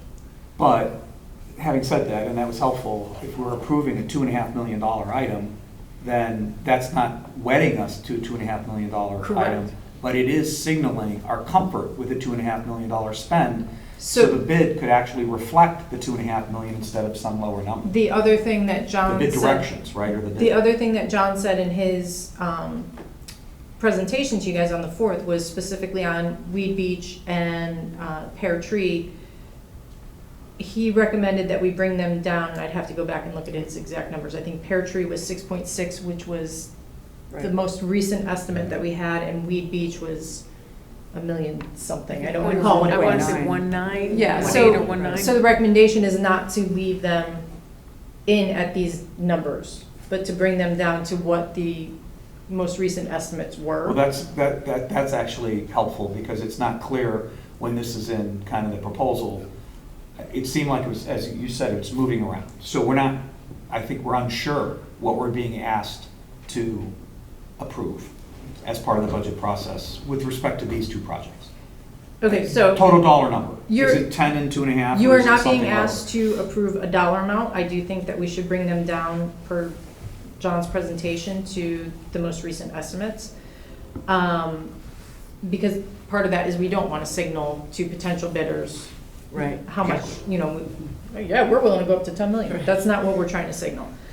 So a 6-year plan, you're gonna, that's gonna be one of your action items on the night that you approve the budget, is to approve the 6-year plan, which you can put anything, you know, you can put your fingerprints all over this. The other piece that you'll be asked to approve is an appropriation for the capital non-recurring, which right now is at $4 or $5 million because it's not funding the Wheat Beach Meadow and Trail, the Pear Tree project, the Norotan Heights wall, which is in the 6-year plan at $2 million, the proposed fire apparatus. So it's about $16 million worth of projects that are in the Board of Selectmen column of the 6-year plan that you wouldn't be asked to fund at this time. Those are all gonna come through to you with solid dollar amounts based on a bid and come through as bonding So resolutions. that's important to understand, right? Maybe we didn't understand that on the 8th or whenever we vote for that appropriation, that's not including those aforementioned projects. Correct. If for some reason we were able to get everything in order and bid and we knew the number, we might bring you a bonding resolution, but it would be separate from your budget Okay. Jim, appropriation. Let me just to put a point on that. So the 2.5 and the 10 in the spreadsheet, or grant those numbers are smaller, there's no debt service in the Board of Selectmen operating budget related to these two items? No. Okay. So then what you need from this board, it sounds like, towards the time in April, right, is a general sense when we're approving the 6-year project that we're approving, are we approving items in there in general cost levels? You're approving a plan. That's all you're approving. And so what we're doing is presenting to you that we are gonna be moving forward with developing bids on these larger projects. And we're gonna be bringing them to you when we have the numbers for funding. But this is just a plan we've discussed the concept, we've discussed the idea of these projects. There is no commitment to do them. There is, even if you wanna do them, there is no expectation that they would be at these exact amounts, or that we would be seeking funding for these exact amounts, unless for some reason that's where the bids came in. So it's just a plan. So the plan will have items with dollars next to it. It does. And it sounds like the only real action we could take is if we said, that item right there, with that cost next to it, we don't approve that as part of the plan, then that would be signaling to like the Board of Selectmen, if you will, that's not something the Board of Finance. Exactly, like never in a million years would we ever even Okay. entertain that idea, let's take it out of the plan. That would be a very big signal Okay. to the Board of Selectmen. Okay, so this is really more of a courtesy to them, to give them an idea, if there's anything that we don't think should be in there, either because of the project itself or the size of it, it's a way for us to telegraph it to them now, before they go do a ton of work. Yeah, partially, and we've gone back and forth on this. We didn't used to include, like the pear tree one, in prior years, we wouldn't have included it because we'd go, oh, we're gonna bond it, it's not gonna go into the annual budget, we won't put it in the 6-year plan. But then there's the comment of, that wasn't even in the 6-year plan, we didn't know it was coming. So now it's in the 6-year plan, and we're trying this approach. So We're I think saying there it's was- coming, but we're not asking you to fund it at this time. This is your way of saying, here's all the hopes and dreams that we want to do, that we want to look at coming down, and how that gets funded, and how that, works out. Yeah, I wouldn't quite say all the hopes and dreams, Yeah, because yeah. I'd have a lot more in there. My office would be amazing. But it's, what we really would like to do in the next 6 years. And obviously, as we get further out, the cost estimates are To much be- further from reality. But it's what we envision doing in the next 6 years. But to be clear, the other capital items we've discussed, those are part of what we're approving. Yeah. So only these two are. That you have discussed so far tonight, yes? Yes. Yeah. So the loader for $107,000, that will be part of what we're approving on the 8th. That'll be It's part just of the these annual two, budget. Pear tree and weed, that are not. Correct. This is more of a theoretical So discussion. maybe Okay. taking it It's up a important level. distinction. Yeah. Taking it up a little bit. I think the 6-year plan is very important. I think it's important to discuss these things for one point. We need to, as John did maybe 3 or 4 weeks ago in front of the RTM, is if there are things that boards are approving and are part of their strategic plan for the next 4, 5, 6 years, we should be looking at what the cost of those things are going to be. We should be looking at what the debt service associated with those should be.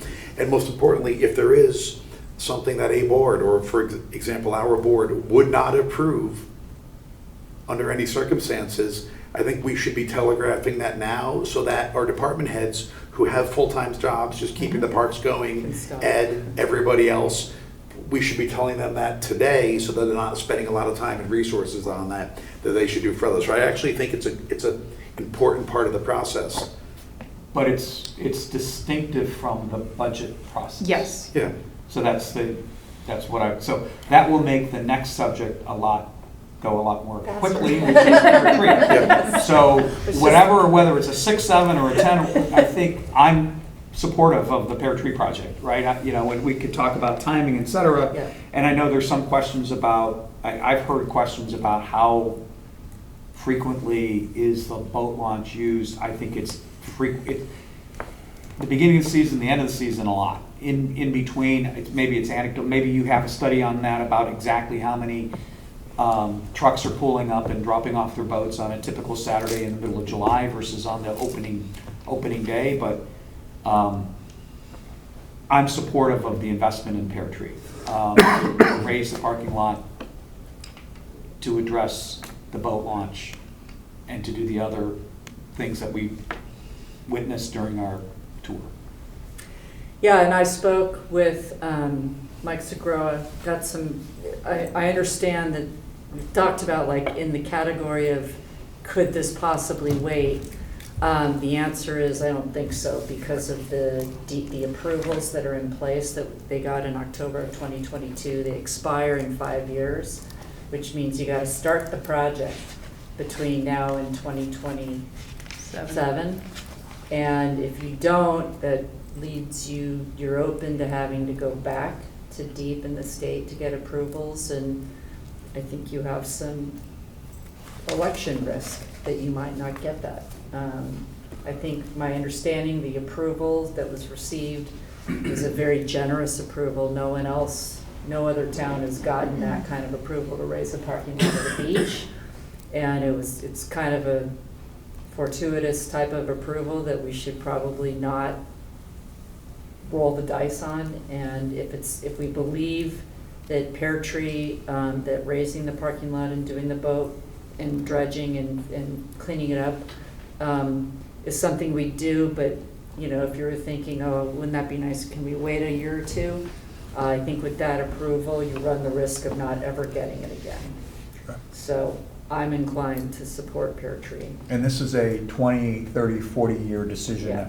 that we need to make Right. now Right. because of the approval we have Approval, again. yeah, Yes. so we have a couple of years to implement it, but that, we know how government moves. But the only thing we'll be doing on the night that we vote on the budget is voting on whether this item should be included in the 6-year forecast. Correct. That's right. So one thing I do want to point out related to the Pear Tree project, what we've started looking into is, if you recall, last year, this board did an appropriation for about $25,000 to begin the permitting process and sediment testing for Darien Harbor dredging. Yes. So that's moving forward. They just recently got the sediment testing back, and the sediment is clean enough that it can be put out in the sound. So the next step over the next 30 to 60 days is getting the DEEP and Corps of Engineers approval. So when it comes time to do it, it needs a home. So on the DPW 6-year plan, we had Darien Harbor dredging, but because we didn't know the sediment results, we couldn't even venture a guess. But now that we have that back, and we have it back soon enough that we can get permits, what we're looking to do is probably carve out the dredging portion from the Pear Tree project and do the harbor dredging and the boat club, boat ramp area dredging at the same time, do a dredging project, and then Pear Tree will be the ramp and the parking lot and the non-dredging portions of it. So we're working on how we can carve that out and coordinate and come up with a dredging project. But right now, also, there's no dollar amount in there. You're approving the idea of doing dredging, but that would come back to you as a separate appropriation request as well. Can we go to the same dredger that's doing our ponds and see if we can get involved? Got a lot of I think dredging it's- going We got a on. lot of It's dredging very going on. different- I would different- think- different no, equipment. But I mean, But- in all seriously, I would think if this is the business you're in, this should be, we've got 3 different projects for you, or we've got the guy done, unless there's no real. We can look confidence. into it. I suspect that those who Big do difference. the dredging in the harbor and that sort of thing Saltwater have very versus different freshwater. requirements and There's- licensing and such for DEEP and Corps of Engineer I think requirements. there's a citizen in the back row that has a question. Not to powder the man in blue, I would just have said no, Jen, see, but, to him. But my only point, actually, before you even said that, was I just wanted to emphasize, having followed this for many years, the fact that you just said it's clean sediment instead of not being clean sediment is gonna save our town so much more Yeah. money. Yep. Because what that means is we can take it off, you know, it dewaters, and then we can put it on a boat and ship it down to Jersey or wherever it goes, instead of having to haul it out in trucks and find a different Yeah. place to send it. So- It becomes way more expensive. So I just want to say thank you, and that's a lot of savings. So thanks for clarifying that. I didn't clean the Thanks for sediment, I cleaning the can't take sediment. credit. But just to be clear, so that clean sediment testing is on the harbor dredging. Yeah. What's around the boat ramp was Is not not deemed clean. clean enough for Okay. disposal out in the sound, so that's gonna be Hopefully there's handled less a of little it. bit differently. Okay. But doing the two together and getting economies of scale, in theory, the whole amount of dredging that we need to do should But what, be I less just want to make expensive. sure, what you just said is that the sediment close to the boat ramp is not clean enough. Correct. So it can be dredged at the same time, but it has to remain separated and disposed of Differently. more expensively. Yes. Correct. Yes, okay. Jen, what is the drop dead date? Because there's different dates on what we have to do for deep on the basin versus what we do.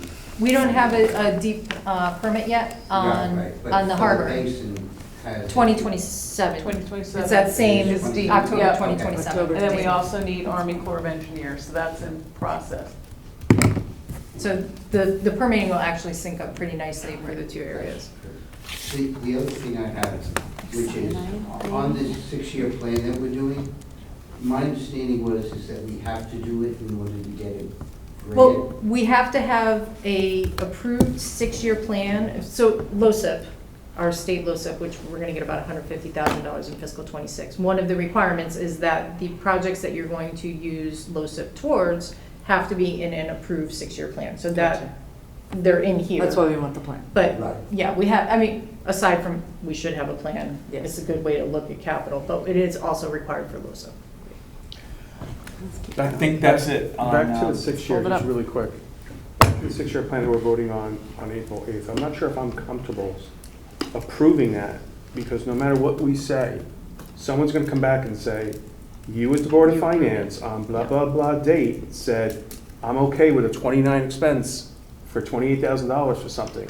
You can't change that, it's a plan, you're not authorizing anything. The town, just because you approve this plan, I can't look at something in 2029 and go out and engage services or sign a contract. Right. There is no appropriation for it. Okay. The first year of the plan is what becomes your budget or your items that you're gonna bring forward as other funding sources, so that's, we're planning to do, you know, it's a little more solid, it's more of a budget. But the next 5 years are just a plan, and We're open to discussing it. you We can't. had It's like the fire you truck can't prevent apparatus someone plan we who's- used to have. It's like, we have a truck we're planning to purchase 6 years out. That doesn't Right. mean we're committed to purchasing that truck 6 years out. Rob, I think we can handle, We when can we handle- do we vote can on handle this, that. we'll make it clear, I think, in terms of. Yeah. I just want to make sure it's We do very this. clear. Yeah. And I Not appreciate that, committing because to I'm in the those same numbers. camp. Thank you. It sounds like we're almost doing it. I think just that's for the it for fun. Parks. No, you're not doing it just for LoCIP, you're doing it because this is a best practice for managing your Sure. capital. And we had talked about that for a while. Ideas. Like, we had Board of talked Ed about does this putting- too. We've right? done They have a it. 5-year Yes. program. The Yeah, 6-year yeah. plan is Right. not new, we have done Yeah, the that's good. 6-year Yeah, yeah, plan. absolutely. The whole Yeah. time that I've been here. I just don't remember voting. We've never voted. We voted on it. last year, We because did? that's when the LoCIP plan, the LoCIP certification requirements changed and required, the way that they distribute the funds changed, and part of that lump sum distribution requires a sign off that those items are contained in an approved 6-year plan. So we're doing it for the money. Right? But you should be, Sounds like- you should be It's best approving a practice. plan It's anyway, best because it's practice. best Right. practice. Yes, so So- that's it for Parks. Yeah, and Jennifer, Rec. I think there are a couple questions here. We'll organize and centralize it from Dan and Jenny, get them back to you. Yep. Just so that we can be ready to vote in a couple weeks. Sounds good. Thank you. Thank you. Okay, let's go back to the top, community and environment. Community And environment. Jennifer, I should thank you as well. Thank you Very very much for all the much, work yeah. that you do. I know you're running 1,000 programs in all of our Parks and Rec and put these budgets together. Yeah, no, thank you you. very much. Hopefully, we took less of your time than the RTM and the Finance and Budget Committee will. Yeah, if you do your work, we're done. You made a comment about our 3-hour meeting when she came and took it line by line through the operating budget. Yes. We're watched that. lucky to have them and all the work that they do. Yeah. Okay, so community and environment. Hey, Jen, can you all expand on line 24? So community environment has very little activity, as you can tell, it's an $8,000 gain.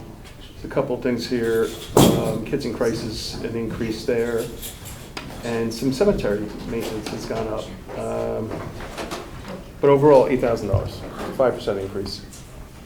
I don't see any items here that are excessive. So unless the group does, I say we move along. Yeah. And there's no capital to this. Correct. My only question on this is, does the grant that we made to the Board of Education, that came out of, I think, The opioid funds? yeah, that does not flow through the budget? No. That goes straight up from fund to, Yep. okay. And there were a bunch of questions about the kids in crisis texting thing, and did we get the answers to that? We did. What the increase that they're requesting is a minimal fraction of the overall cost of the plan. I don't remember the exact numbers, but Shared across municipalities or something? it's shared across municipalities. The Board of Selectmen really wanted to make sure that we weren't bearing the cost Right. of that whole program. The answer was not. Okay, Yeah. great. Excellent. Moving on. Is it snack time? It went from You want to go 5,000 to to 10,000? P&Z? Yes. Yep. P&Z? Yep. P&Z is another department that has very little, thank you. Feels like this says that we're here till 11 p.m. Yes. Oh my God, yeah, This is a bad sign. Really? Here we go, pizza, yep.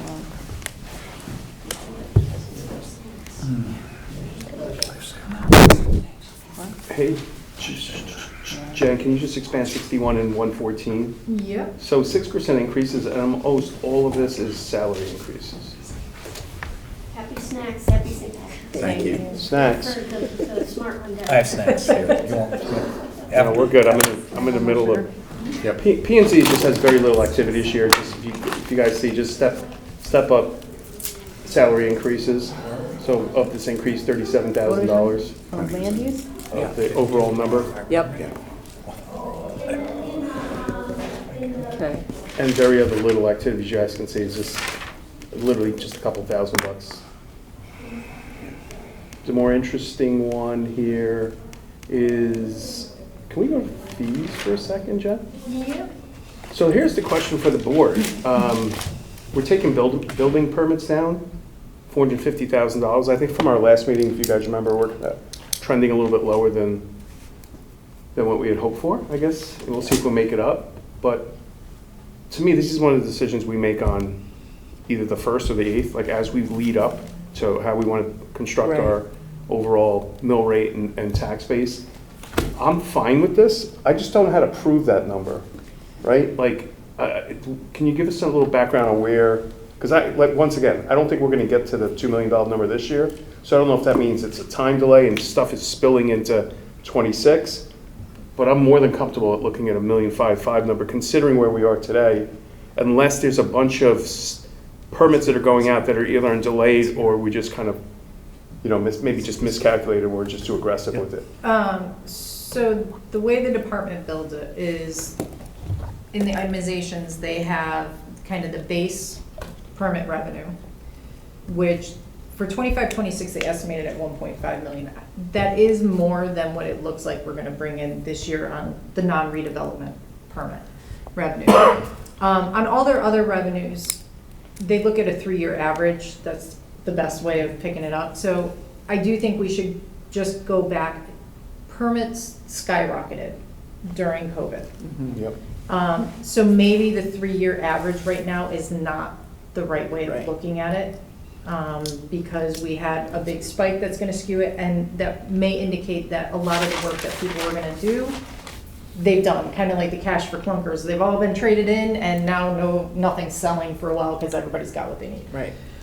So I did reach back out to the land use department and just ask them to take a look at that. And I think it's a question for the board, if we do we want to continue to use a 3-year average, or do we want to make an adjustment for maybe the next couple of years until we get what that new normal is? Would they be able to give us more than 3 years? As far, I don't want to say as far back, but I'd like to probably see 5 to 6 years and the number of permits And throw out that itself. year. And can they distinguish between residential ones, if you want to call it that, and development ones? Because I think it might give us a little bit of a better sense of where we are. I thought we looked at this a few years where like the run rate, taking out like the mega projects, any projects like over 20 million, right? The run rate was always like 1.2, 1.3. Yeah. And then beyond that, it was these bigger projects over 20 million. Yes.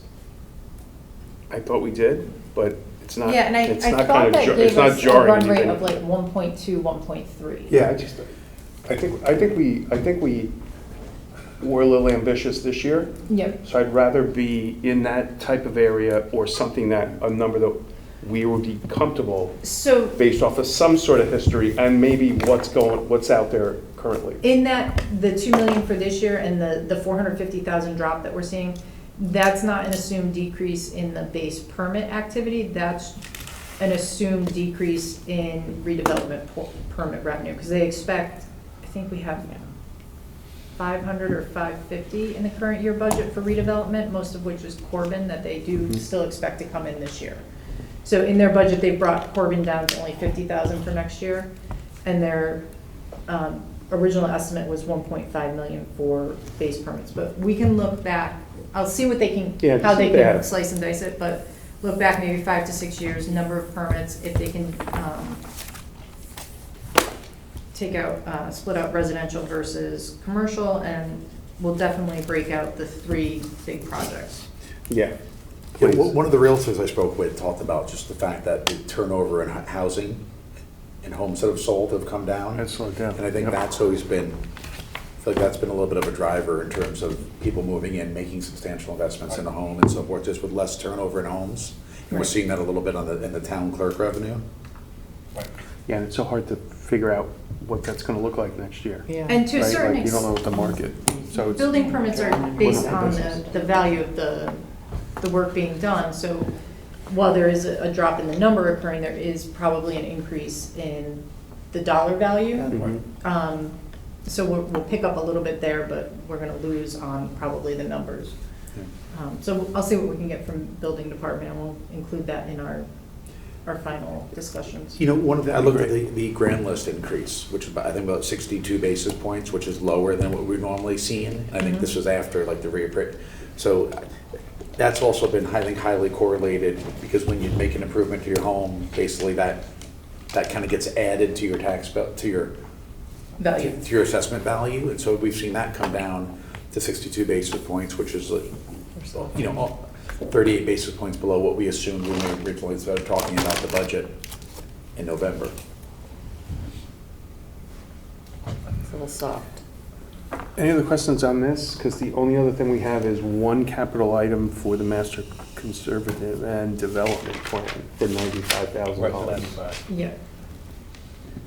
And that was, last year, it was spread over a couple of years for the POCD. The total that they're gonna spend on it is $170,000. They had requested 75.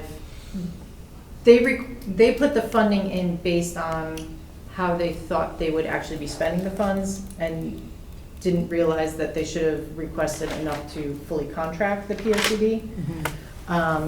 So they had, because it's such a long-term project, they had spread their funding requests over 3 years. We've pulled the last 2 years together into 25, 26 to fund the balance of it.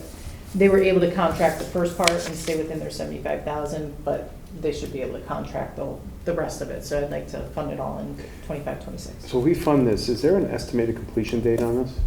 Do we know? I didn't know if I saw that in any of the. We've got a There due date, is, don't it's we? a couple years though. It's a very lengthy process. Yeah, to me, I think this is one of those items that have to be done, right? The cost is a little bit. I It mean, literally has to be done. No, it's a state required, requirement. yeah, it's a, Right, right. and we've sunk in a bunch and. Just gotta Again, do- this is just gotta do it. where I think it would be great to aggregate. I'd love to see what the POCD, if we can get the last POCD that we did, 2016, I'm wondering if this one could be as robust as I think some of us would like to see it, aggregating all the elements. Is it the of town assets. same Same folks? consultant, No, different? different? You know, the gentleman retired who was doing That's unfortunate. that. Yeah. Okay, so anything else on land use? Well, good. Okay. Taylor, can we flip back to you on human services?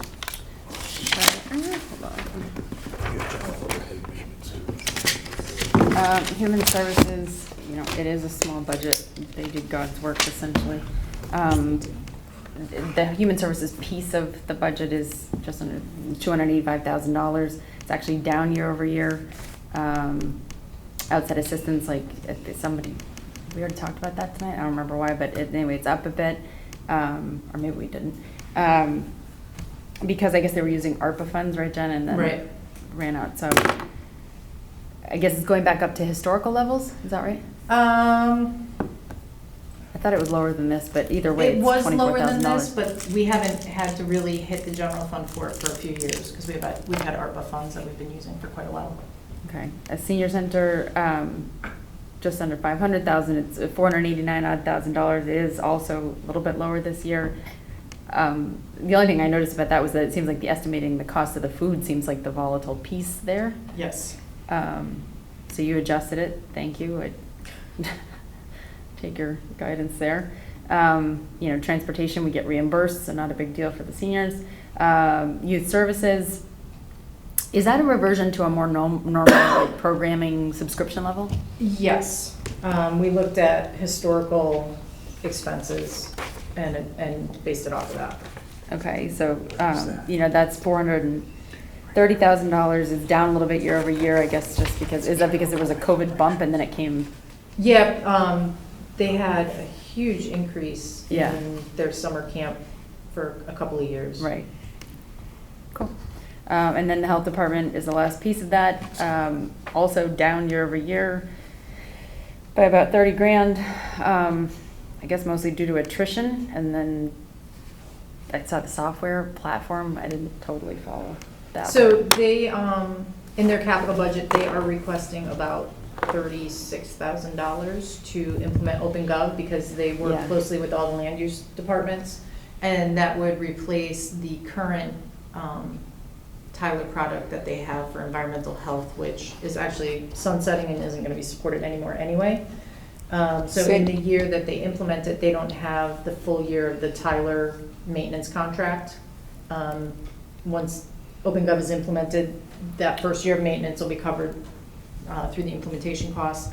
So then this will go back up in '27 when they have the maintenance cost for OpenGov.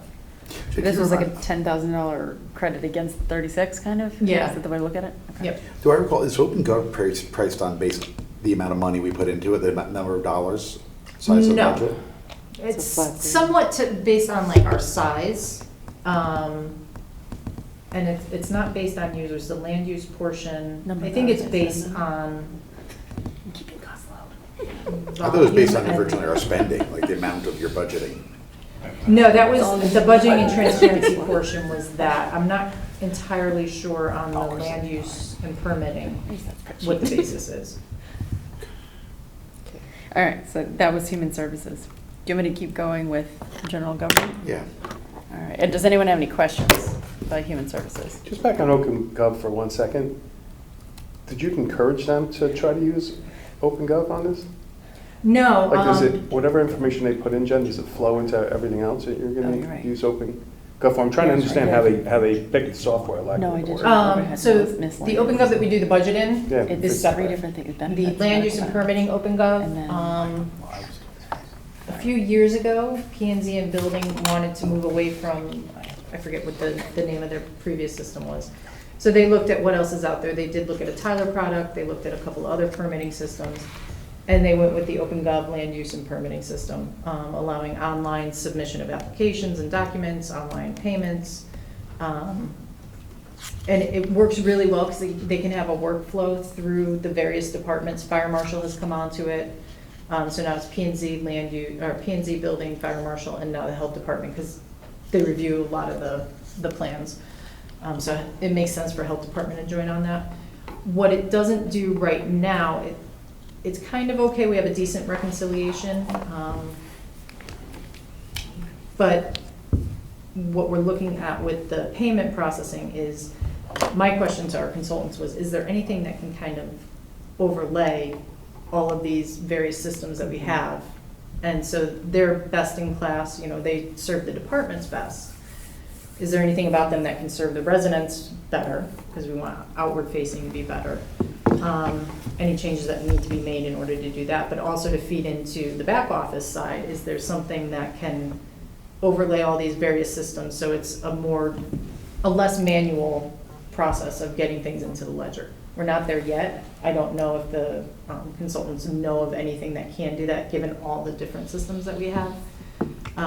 So right now, it's not seamless from the land use and permitting into the financials. Great, thanks. Okay, general overhead. Okay, thanks. One. General government or general overhead? Yeah, sorry, general government was the one, or sorry, general overhead is the one that I did. I was just reading Okay. the words general government. It's that hour. So there's 3 components to general overhead and miscellaneous: benefits, contingency, and risk management. Contingency is very straightforward. It's an employee salary set aside. I guess there were fewer positions up for, or still outstanding or unsettled this year, so it's lower. Contingency is the same as it has been at $175,000. Any questions on that? Risk management, it's our insurance policies and revenue that comes back to us through those policies or recoveries. We, actually year over year are down a little bit. And Jen, I forget exactly why we're up in the LAP, but then I'm not sure where we recovered the difference, but the So the umbrella, the LAP is just all of our excess liability. We folded that all into one account in fiscal 25. In fiscal 25, we also budgeted separately because we used to have a separate premium for our umbrella liability, but it is actually rolled into the LAP premium that we're paying. So it's just we the don't need to recognition budget of that. separately for that. Yeah. So would we have been up otherwise? If we hadn't over budgeted in 25, yes, we would be up 45,000-ish. Okay. On a $1.249 million budget. Any questions? Jen, if we overpay and that, you're saying it basically continued to the next year? We didn't overpay, we over budgeted. So you over budget, okay. And we basically have the same coverages, not more? than we Yeah, had? it's being built differently than how it was in the past. The cyber, that's down almost $5,000, that's kind of what, I just renewed for our firm, and in cyber, for some reason, there's so many people jumping into it using AI that it's driven premiums down. I don't know if the brokers said that. We were It's experiencing crazy. astronomical increases. Yeah, and this year now it just it's stopped. much better. And it went down. Yep. But I thought in the detail you had written that you had assumed an 8% increase in cyber. Over our actual premiums this year. So if we look at our actual was 67. It's a one-time premium that we pay. Okay. Sorry, I expanded the wrong one. So we budgeted 77. We actually spent 67. And so the 72.5 was an 8% over the actual. Oh. Okay. Anything else on risk? Because the more important piece of this is the benefits part of the general overhead budget. Medical insurance being the key driver here. It's roughly a $9 million total budget with roughly 5 of that coming from medical insurance. I heard the story, right? It was up 21%, then it was up 13%, then it was up 8%. Worst case, now it potentially might come down. Where do we stand on converting to the state plan? So that is something that has to be, we have to get an MOU with each of our bargaining units because their contracts specifically say that we provide an HDHP, a high deductible plan. So the state partnership plan is a POS, so we're changing the type of plan that we provide, and so therefore, because it doesn't match what's in the contract, we need to come to memorandum of understanding with each of the bargaining units before we can switch. And it has to be an all or nothing, so we. Oh, so you can't do partial? No. State partnership would, they don't like it, but they do allow partial, but any group that we left behind would be too small and it would be uninsurable. If just one bargaining unit said, we're not gonna go. So it's an all or nothing. We have had a couple of meetings just to we first met with the unions back in January just to let them know we were looking at it and they would be hearing about it through the budget process. We've gotten our medical disruption report. We met with the unions on the 5th. We collected all of their questions. We've provided a Q&A to all of them as of this week with rate comparisons on premium everybody saves, and when you factor in if an employee fully funded their portion of their deductible, it's significantly less to move to the state partnership plan. So I think financially it's a win-win. On the medical disruption report, there's more doctors in network that people are using. There's like 60 that were out of network that would be in network and like 38 that are in network that would be out of network. So they have all of this information. I think it's all positive. We're scheduling meetings with each union the 25th and 26th, so in a week, and start working on the MOUs. What's in the budget right now is our worst case scenario. United Healthcare came down to 8% with us agreeing that we wouldn't shop it to anybody but the state partnership plan. So if we can't get the MOUs, then this is the number that we had, and at least it's an 8%, but then we would continue to work on getting MOUs with them because come next year, United Healthcare is gonna want their money back. So Jen, if we don't The rates are gonna go. if we don't get those, it'll be the 509 number. Nope, it would be the 4.5. This is So worst what- case scenario. So what is it if we do get them? Is it 506 off of that 4.5 number? So Board of Selectmen took 506 when Yeah. United Healthcare came down from, this was at 13.4. And United Healthcare came down to 8%, which is the 506 that Board of Selectmen took. If we can get to the state partnership plan, I have to rerun the numbers based on the rates that we just got from the SPP, but it could be another $500,000 reduction. Wow. And the only concern I have about that, and I didn't hear it discussed in the Board of Selectmen discussion, was I understand we're locked in for 3 years with them, but not at a particular rate, correct? Right, because it's like any other insurance plan where your rates are gonna go up every year. So then we'd be like tethered to them, but they could come back with a 21 next year.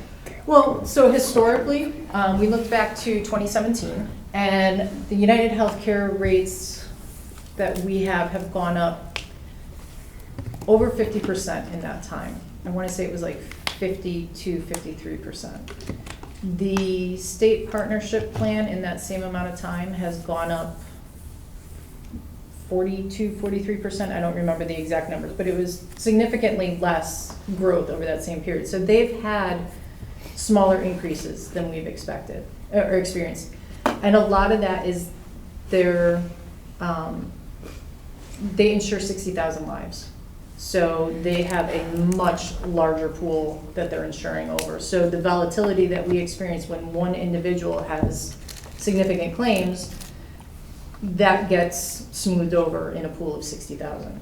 So the library's been with them for a few years and they've been very happy. We polled area towns that are in it. There are a couple people who, one said that they came out of the partnership plan because the partnership plan was whatever percent, and United Healthcare offered them a really low rate to come out, and so they did. And then the next year, their rate was increased significantly, and they ended up going back into the partnership plan. So long-term, it's not just a one-year cost savings that we're after. I really think that long-term, this is a better move for us. The 3-year lock-in that we do, when you join, you say, we're gonna be in here for 3 years. If you leave before that, there's an early leaving penalty. But if they made a significant design change, plan design change, we can, it's our get out of jail free card. If we say we don't agree with that plan design, that change, we can get out. Which was really important because this is the state partnership plan 2.0. The original one, I don't think it allowed that, and a lot of municipalities felt like they were giving up a lot of control in terms of plan design. So while we can't control the plan design, if we don't agree with the change that they make, that's a reason to leave. And they've never considered having a high deductible plan inside the state? I don't know if they have or not, So United Healthcare certainly insures more than 60,000 lives. Is it like a? but not in our group. Our group is only like 200 lives. Yeah. When they integrate a group at a time, if you experience losses, they try to recoup that in Right. subsequent years. So, yeah, the way that, so we're a group of 200 lives. We don't get rated with all of United Healthcare. Each group is rated individually. And our increases are based on our experience, right? So we're not. Right, so thinking when that they, that's gonna when they happen. set the next year, about 85% of what they set for the renewal next year is based on claims experience. 85% of their fee is what they expect to pay out in claims, and 15% is all their administrative and other things. So we did look at self-insured, but if our claims are running at 85% of what our United Healthcare is, and we still are gonna have TPA costs and other administrative costs and stop loss and all these other insuring ourselves against major catastrophic claims, we're at, 90-95% of our UHC premium anyway. So we don't save that much by going self-insured, and we still have the volatility. So the state partnership plan, they do have a rate adjustment for Fairfield County because healthcare in Fairfield County is more expensive. So as an employer in Fairfield County, we get a little rate adjustment. So statewide, other parts of the state, their increase this year is 9%. For Fairfield County, it's 11%. So But based for on the us, domicile of the employee or just where the employer? where the employer is. So while that's 11% versus the 8% for we have for UHC, it's on a much smaller base. So it's significantly less expensive for the town. It's less expensive for the employees. Strict dollar cost, it was a no-brainer. The other thing that we wanted to make sure was that it's still good quality coverage for our employees. We don't want to drastically reduce coverage. Actuarially, the medical coverage is on our current plan 95% or something, and the new plan is 97%. So actuarially, it's a slightly richer plan. Like I said, the medical disruption report was very, very good. The only thing that we're still waiting on, and the unions are eager to see, is the pharmacy disruption report. It's a more restrictive pharmacy plan, but that's part of how you keep your costs down, because the massive growth in health insurance is due to pharmacy. So it's more restrictive, but it's not super restrictive. It's still good quality coverage. So that's where we stand and what we're working through. We want to see if we can get MOUs by the first week of April. Your deadline is mid-April?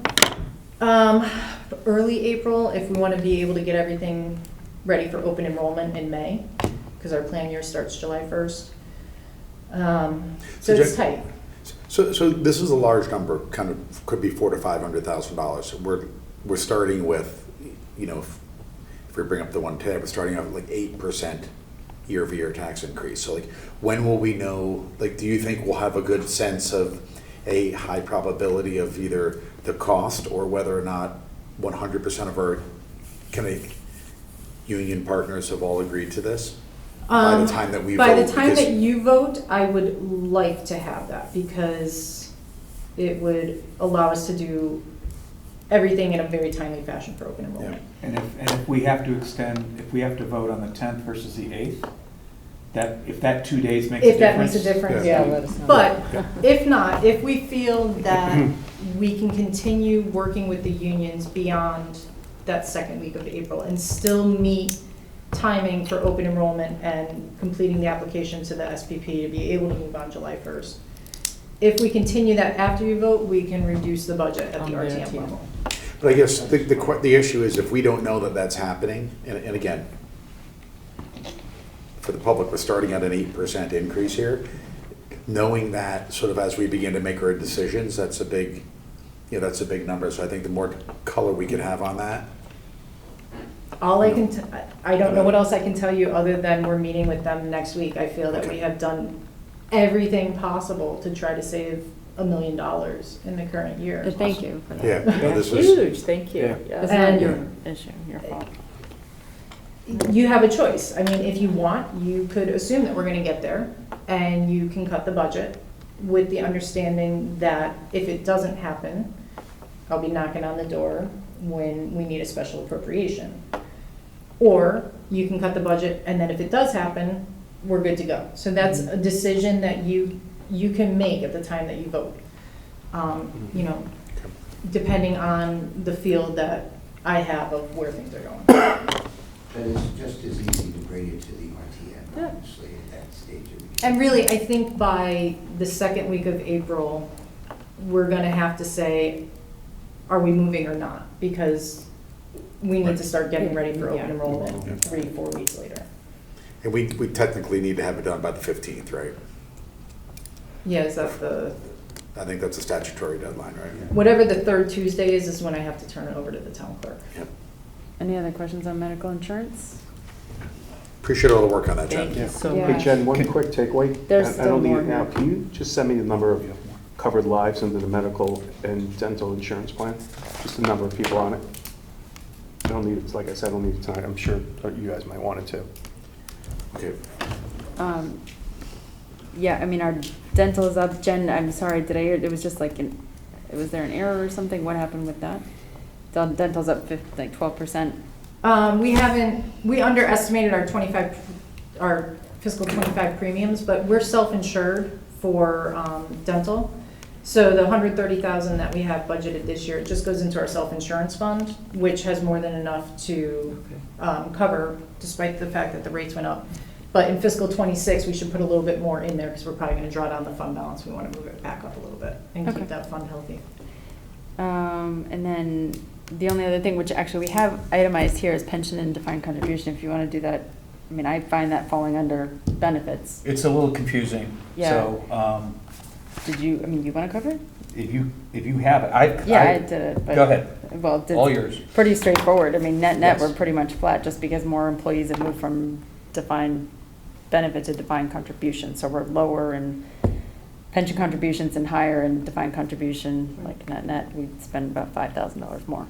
Yeah, there's a $47,000 increase in defined contribution employer responsibility, and then there's a $3,000 reduction in pension fund contribution. I assume those are different contracts, which is why they seem to be the same thing, but they're different, like, budget codes. They're two different plans. That's mine. Yes, The yes. pension is just a defined benefit, and Public Works, Town Hall, and Okay. dispatchers are, new hires no longer go into the defined benefit plan. They go into the. Okay, and then the police pension went up 54,000, Yep. Actuarially determined. But So- can you just remind, when we started making the changes to some of these retirement programs, like when new employees came on, I think we knew that it was going to be, in the short term, more because we're matching under the 401A, I think, program, right? Like we're making matching contributions. At the same time, there's less people paying in to the pension program. So we knew there was going to be a little bit of a short-term cost in order to get sort of more long-term stability Correct. around what the contribution number is. So I think that's, some of these changes, now, the turnover in town hall is relatively small. Or sorry, on the Board of Selectmen side of the,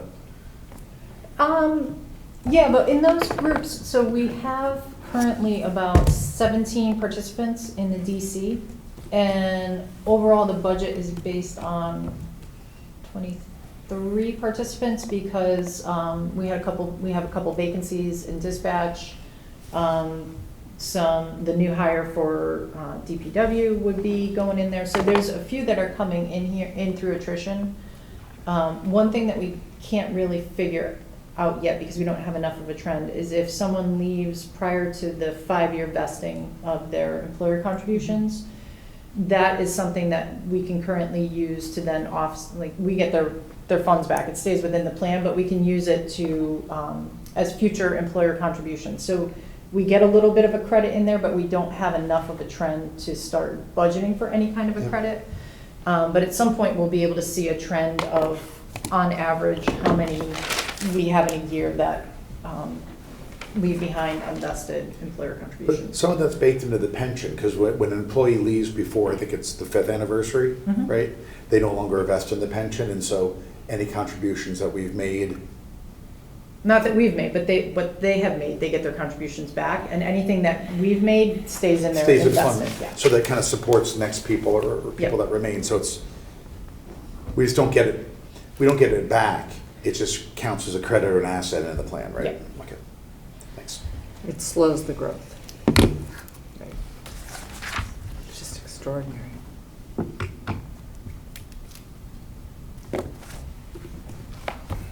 General government, our last item of the night, right? Yes. Okay, so assessor, board of finance audit, board of selectmen, finance department, HR, IT, legal counsel, probate, registrars of voters, tax collector, town administrator, town clerk, and treasurer budgets are in the general government budget. These budgets total $4.1 million of budgeted spending, up $140,000 from last year's budget of $3.95 million, or 3.5%. Just a couple of highlights. With a national election this year, voter registrar and elections expense are up about $35,000. Part of that is a mid-year salary increase plus part-time and overtime, and the other is reflecting the election. Dan, I'm not quite sure what you're looking at. Okay, we'll go to, The 4.1 million was right. No, I changed the 140 and the 3.5% Yeah. because you gave me a $15,000 reduction. Oh, you've already accounted for that. Yeah. But, My numbers okay. Am I right? Yes. Yeah, because my. All right, now, are we back on the same page? I think so. Okay, I thought you were objecting to my voter registration and elections comment. No, I was still looking at the bottom line and getting. a So little it's now confused. 140, not 155, which is 3.4%, not 3.8%. Because of that reduction. What did you Yes. reduce? Okay.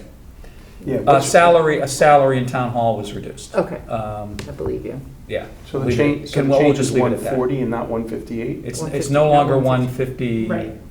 I had 155, I which had was in open 155 gov, that- but Is that after That that one- 3,000? open gov was Yeah. 155. Instead of 3,000. 158, it's Yeah. 140. It's 15,000 lower.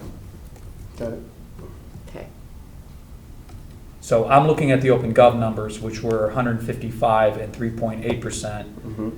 which were down $15,000, so it was 140, and so I'm not looking at the spreadsheet, I was looking at open gov, but anyway, it's basically the same. And then the voter registration and elections expenses are up a total of about $35,000, a mid-year salary increase and a election this year.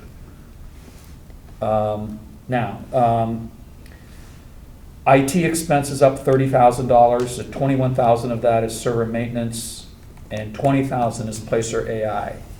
So this is the time to have a conversation about Placer AI. I think we talked about it a little bit earlier about incorporating it into kind of a broader study. But Jenny, if you want to add anything more, Jim, No, I think you have thoughts on I had this a too. conversation with Jen. I was curious, like, in asking what's the problem that does this AI software solve? And I think getting data on who's coming in and out of the town, who's using the roads and the parks and the facilities, understanding economic impact if we have an event, and what happens after an event. Are we tracking people who are coming into the stores and the restaurants? I think there's value to that data. What would mean a lot of value to me is if we're understanding traffic patterns I said, Jen, does this mean we'll never have to pay for a traffic study ever again? I don't know if that's the Never's a case, big but, word. you know, AI is in a very, I'm an AI geek, and I think there's, if I could understand how Placer AI might actually work into being able to track how the town assets are being used, that also, I guess I want to understand how broad the scope is and how that might relate into how we manage all the town assets across the board. It's So a not similar just- question to the Yeah, it's a similar sustainability question. study. We aggregate this information, they're both aggregating information, but what decisions will they inform? And maybe we don't know the answer to that until we have the information, but. I think there's some of that. So Jen Fava is the one who initially brought up the idea of Placer AI, because I think she had seen it at a conference. So the demonstration that we had with them was in the context of parks. So you can geofence something as specific as a tennis court. You could do a whole park. You could do parts of a park. You can geofence all different ways. And so then you can see, you know, okay, if somebody comes into this park, do they only go to one amenity? Does everybody, if everybody comes in at 4 o'clock and they want to play basketball, do we need another basketball court? Because now we have counts that show, you know, that there's heavy usage on that basketball court. Another, so it can inform us of how people are using the services and the amenities. Another thing would be, imagine we have a park that has a lot of activity. And there's a demand for soccer fields, and we just can't seem to accommodate them. But we can look at this data and say, but you know what, over at this park at this time, there's not a lot going on. So maybe we can move some program from the really busy place over to the less busy place, and we can balance this out a little bit more. So it has that kind of a use. And then it kind of evolved into discussions of, we can look at traffic patterns on the roads. We can see, you know, with the anonymized data, it can kind of guess where someone's home location is, where their work location is, not to a very precise degree, but, you know, within a range. So it can see, are people coming in, you know, where did they originate from before they came to our park, to our downtown, something like that? Where did they go afterwards? So what Jenny was alluding to, say we have a park and rec event, and then we are able to see, you know, does anyone stay in town afterwards? Are they going to our restaurants? Are they going to our shops? We can see after they were at that event, where did they go? Did they just go home? Did they stay around? I could see it helping us with understanding some of our parking patterns downtown. How long are people really staying? Where did they come from? Are they hopping from parking lot to parking lot because they don't want to walk? Or are they staying in one parking lot and, well, I guess unless they leave their phone in the car, you wouldn't know that they're in one parking lot, because it's all based off of their phone. But you can see these patterns of how people are behaving in different ways. So initially it started talking about parks, but I think as we start to use it and see what it can do, it's going to spark those ahas of, oh, we could use it for this or for that. So while Jenny is very hopeful that we will never do another traffic study, I don't think that's going to happen, but I do think it can possibly minimize for the more simple things where we just need a simple traffic count, something like that. We might be able to get that through Placer. So what I'm envisioning with this, it's $20,000. I'm picturing it's kind of a one-year pilot. See what kind of data we're getting from it, see how we're using it, and is it really generating any data that's going to inform some decisions. If it's not, then I think it's something to strongly reconsider next year, but I think it's worth a try. So is the 20,000, that's an annual subscription? Yep. Is that like is that one subscription for every module of that software, or are we just buying phones and not cars, or cars and not Right. phones? It's all off of phones, so it's their full system. But they have to have their locational services turned on to be tracked, You, right? so it kind of creeps me out a little bit. Well, I was going to ask about privacy. Yeah, so So- it's Yep. anonymous.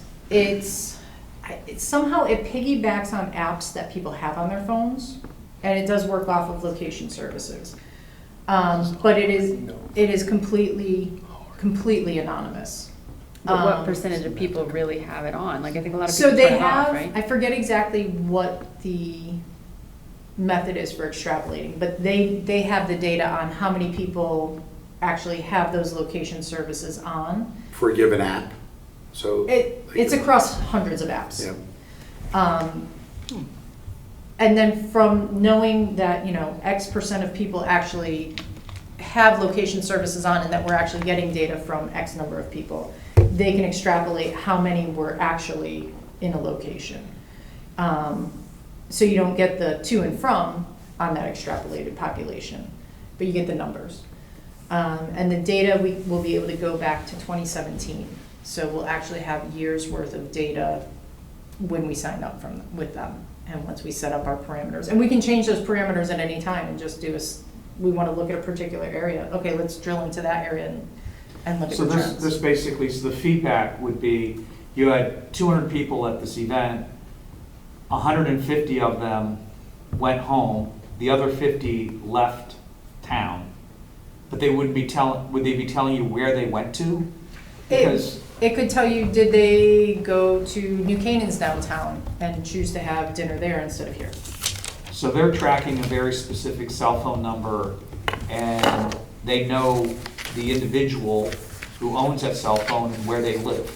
So that's the only way they could tell if somebody went home or maybe No, just, it's based just they stayed in on, Darien. so the idea of a home is based on, that phone tends to be at this location overnight, X% of the time. That would imply that that is home Okay, for that. but there's no, okay, all right. But the cell phone numbers are within its system and never kind of. We wouldn't see any of that, no. Or no, yeah, yeah. okay. Usually when the apps resell it to like these They scrub. metadata, they're just selling you a ping or an age. It's Yeah, limited okay. data. Okay. All right, Really quick, before we leave this topic, Nothing has been quick. I'd like to get more research on this, but at this point, I am a hard no on this. Absolutely hard no. You could talk all you want about, nobody will know who it is and it's anonymous, but if my phone keeps going 17 Park Lane, eventually somebody can figure it out and know it's me.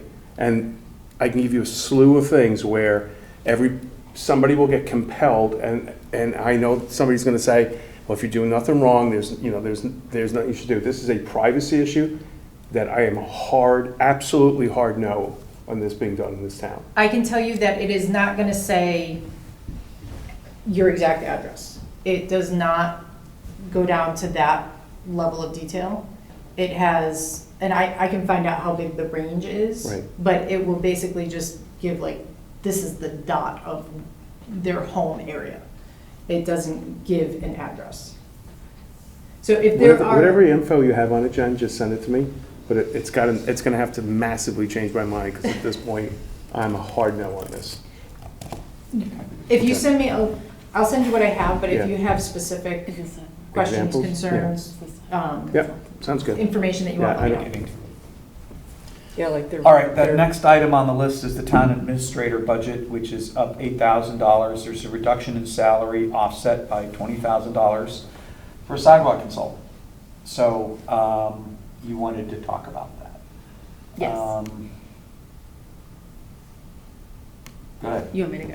Yeah, go ahead. Yeah, I just want to say that I'm concerned about this because I think it's one of those gateway approvals along the lines of what we talked about earlier, that it's indicating we support it with everything we are spending money on right now, and with the sizable nature of adding potentially new sidewalks. I have zero interest in funding this consultant right now. What's the utility of the proposition here? So what the Board of Selectmen would like to do is avoid precisely that situation where just because somebody writes in and says, I think we should have a sidewalk here, we start thinking about it. What they would like to do is hire a consultant to help them develop criteria for where there should or should not be a sidewalk. How do we decide where there should be sidewalks? What are really good criteria other than somebody asked for it, or something that's a little bit less concrete? Yeah. And then to begin working on, okay, based on those criteria, do we have areas that are not meeting that criteria that we would investigate or consider putting a sidewalk in? But doesn't that thought process, hasn't that existed for decades in our public works department head? I mean, And police No, department. no, he doesn't decide where there are sidewalks. There was a pedestrian. He just repairs the existing safety- sidewalks? He repairs the existing ones And he and puts doesn't think in, about where sidewalks he should go? puts in new ones where they are determined to go. He does not necessarily make the decision of where Who they does, go. who makes that There was a decision? pedestrian safety committee, pedestrian, Yeah, it was about Something. 8 to 10 years ago. and they had developed a list of where we should have crosswalks, where we should have sidewalks. And it was very extensive and a little bit broader than we would like. So the consultant is to make sure that we don't go down that road again, where we should have a crosswalk at every intersection. That's not what we're looking to do. Well, and I mean, I don't think they're gonna advise us to take sidewalks away, right? It's only to add them, I would guess. So I don't, Yeah. I have no appetite to spend money on new sidewalks right now. Isn't this a working group among the town officials? Someone from the police department, someone, you know, from Public Works, it's just like, where don't we have sidewalks that maybe we should have sidewalks? Isn't that something that the town should be able to? That's part of the, think about the big master plan. Well, Like- yeah, but I'm just saying, why do we have to pay a consultant that doesn't know our town to tell us where our sidewalks need? I would think we have that knowledge. It's just somebody has to kind of organize it. I don't think we necessarily have that knowledge. There's many facets to it. There's ADA compliance, which we know certain aspects of. There's best practices on where you should or should not have them, given certain characteristics of the roadway.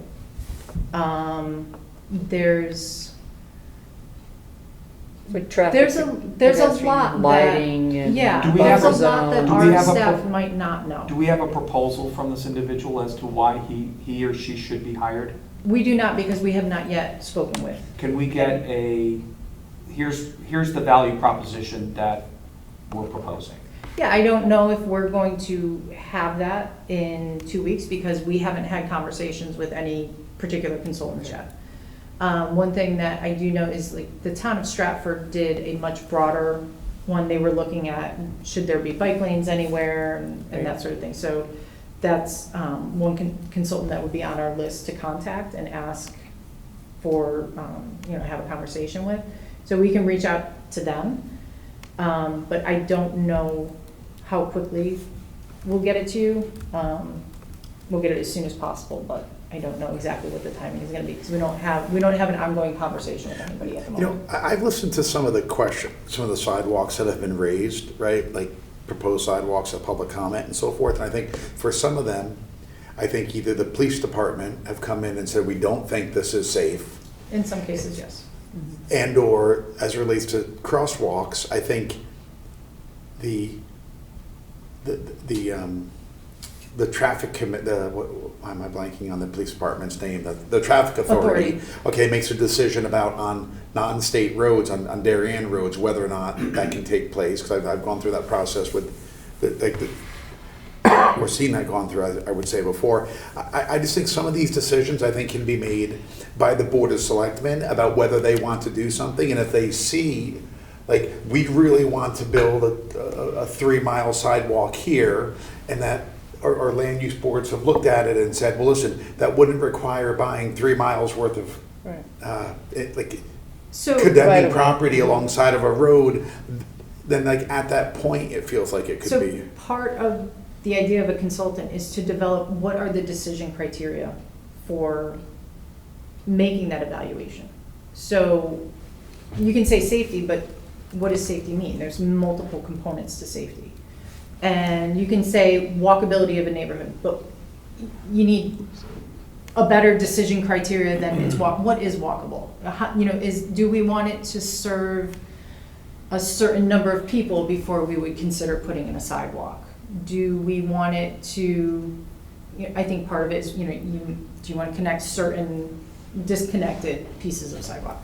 So there's a lot of decisions that go beyond, is it allowed to have a sidewalk here? an overall plan, idea of a master plan, but that overall plan of where do we want the walkability in town? Right. It's the criteria, yeah, I understand. And when- It's setting up it's the criteria of this is what we care about, ADA compliance, traffic and pedestrian, lighting, buffer Right. zones, connectivity and walkability.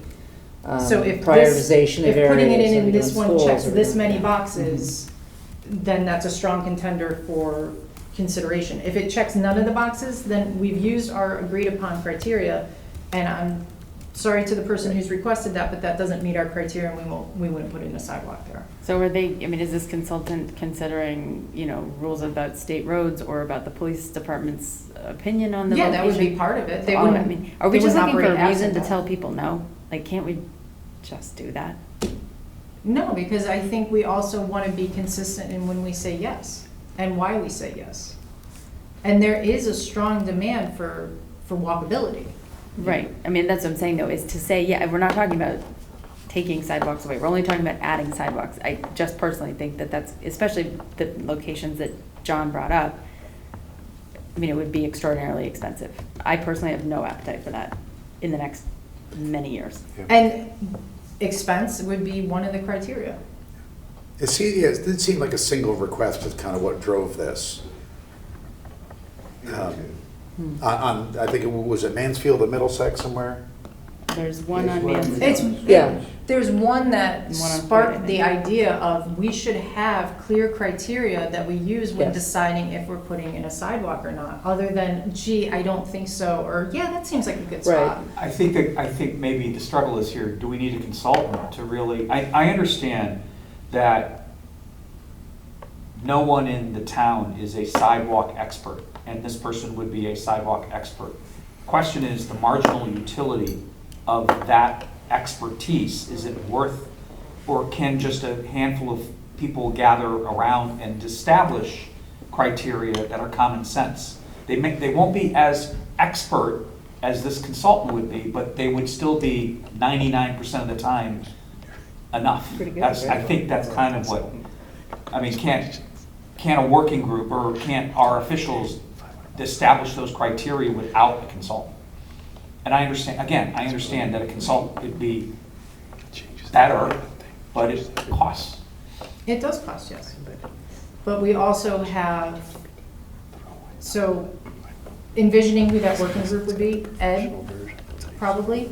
I'm not sure where Ed is gonna find the time. Ed is oversubscribed with his day-to-day public work stuff, Great Island, and everything else. I think, not to be difficult, but I think we're talking about a meeting to establish criteria, and maybe it's a couple of meetings to establish criteria. I will bring that, But I will bring that I'm not- comment I'm not back and suggesting see if adding there's 5 something that we hours can of do. work to somebody's average week. Yeah, I mean, I I'll bring think, that comment back and we'll investigate it. I think even if there's a policy, I guess it still needs, the policy could say we prefer sidewalks here, but if the Board of Selectmen says we don't support that because of the cost, and then it comes to our board and we say we don't support that, or say, I sometimes,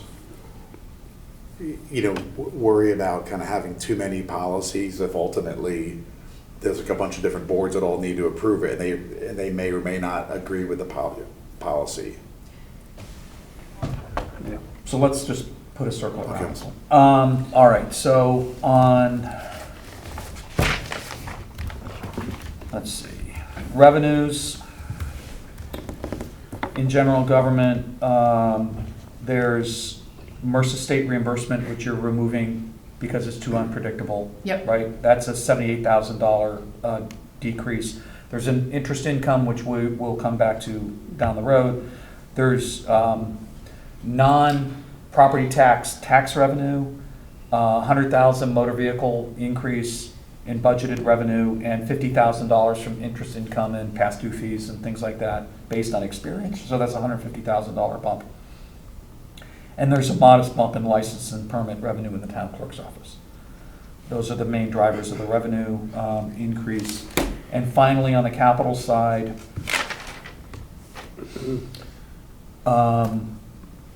there's a $60,000 accrual for reval. There's $32,000 for replacing, normal desktop replacement cycle. And then there's a $100,000 placeholder for payment system rationalization. So I guess my question on that is, is that something we can defer until we actually have a proposal from a software vendor on rationalizing it makes sense to rationalize our payment systems. We'll have a proposal soon. They've come in, they've met with all of the departments, they've taken that back, they're developing their recommendations now.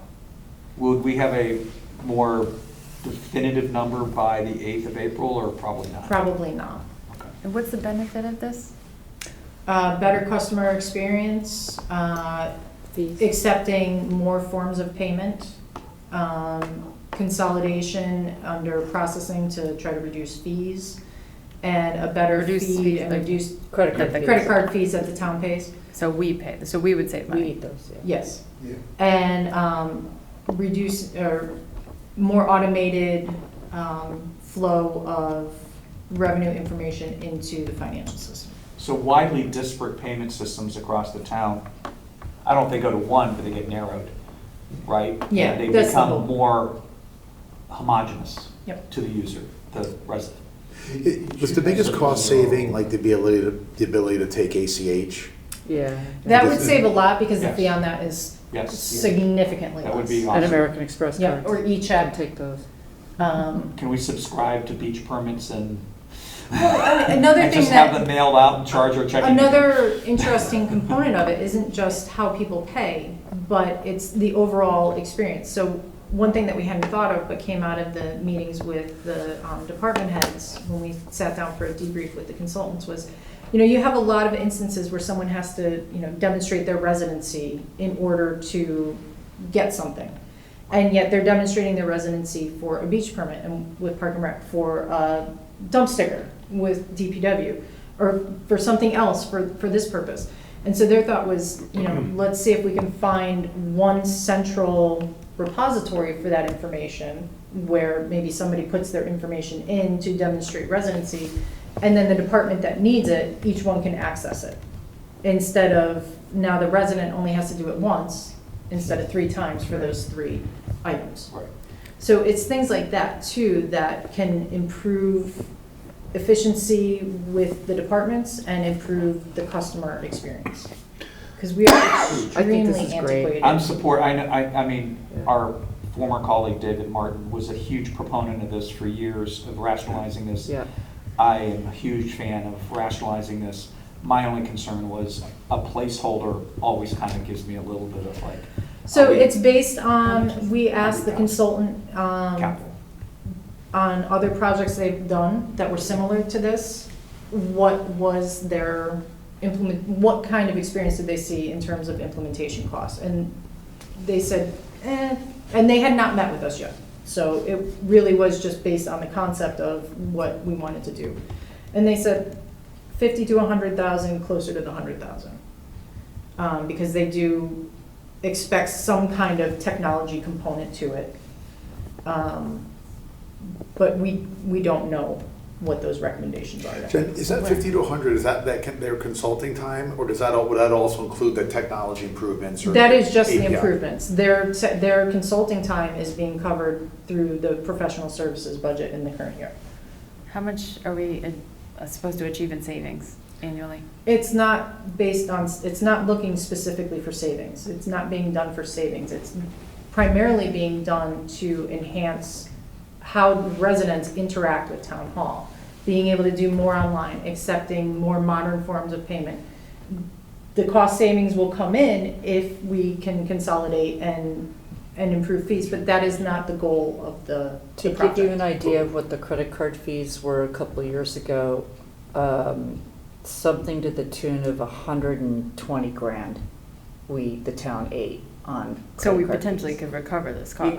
I would think you would, but I agree with Jen. There's a lot of time and noise with trying to consolidate from different reports from different departments, so that it saves you time, I think, creates more efficiency. But if you have users who can now ACH, I mean, we're going Everyone's caught on to the whole credit card charging scam, which you're actually not allowed to do, except municipalities can do it in the state of Connecticut, but businesses are not allowed to do it.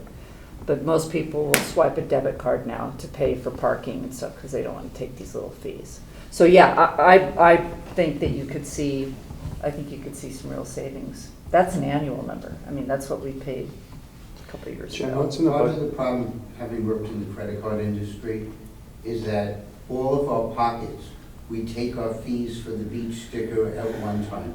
We take our dump stickers at another time. We have other payments.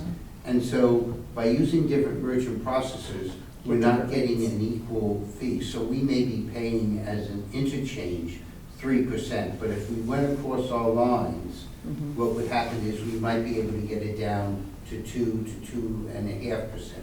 And that savings, because I think you're low on the 150 or 20, that savings alone, I figure just roughly, with the convenience as well as taking other charges, plus, I don't know, my kids are older, I don't think any of them own a check. You know, the fact of the matter is that I figure this is a 2 to 3 year return on investment. Besides the upfront cost of just being easier to pay. So ultimately, we'll end up paying whatever it requires to be paid, but in the 100,000 seems like at the high end of the range. That's the expectation, but like I said, that was before they met with us and maybe heard how antiquated we were.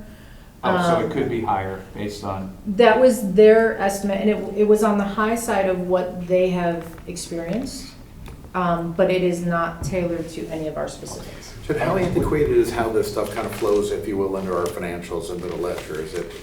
In some instances, it's very antiquated. In others, like the Park and Rec system, it's a very easy download, upload, and it always reconciles to the bank. And is it Parks and Rec? I mean, don't they use Active for a bunch of? They do. So some of these, I feel like we conflate kind of a credit card processing fee with they're actually like providing a service. No, Active isn't a Are they per separate? transaction fee anymore. And that was always separate anyway, so we could always track Yeah. what the fees were. And last year, Park and Rec switched from the per transaction fee because it was exorbitant, because we had so many transactions going through, to just a regular maintenance contract, and saved $20,000 a year. Yeah. So that's not being conflated. Okay. The fees are the fees. Another thing that we asked the consultants to try to unearth is there anything that we're currently doing on a system that could be moved to another system that we already have? And so we can combine things that maybe you don't traditionally think of something as a land use thing, but maybe it can be done through the permitting and land use software because it follows some of the same characteristics. Or are there things that we are doing completely manually, like dog licensing? Yeah. Is there any existing system that we have that could accommodate that? Or is there a system that would be recommended because there's so many dog licenses, it's a very manual process. It's, you know, is there something that would allow people to do that online or make it easier and more convenient for them as well as for the town clerk's office in managing all of that information? 2 quick questions. Who's the vendor? The vendor for the consultant is CLA. CLA? Yeah. Same Accounting firm as firm? our audit firm. You counting guys? Yeah, those, the. Not the audit people though, it's a whole other It's the arm. consulting Yeah. branch of it. And my other question was, and I forgot it. Is it 15,000? Oh, how much is the consulting side? So this is the implementation side. 18 to 20,000 for the consulting. So we're looking at 120 all in. Yep. Okay. that's it for general government, and I think that's it for the agenda. What about pensions and? We did that. We did We that. did that? Did that? Yep. What? Okay. You split? Like that? I left an impression. There was some redundancy within I think- employee it was benefits. within the- I did all of employee benefits, and Taylor did all, and fortunately, she went first, so she covered it. Okay. Okay. So that's it. So next meeting is going to be on the 25th, 1 week from tonight. We're doing police, fire. We'll talk a little bit about post EMS. I think that's kind of built in to one of the other ones, and library.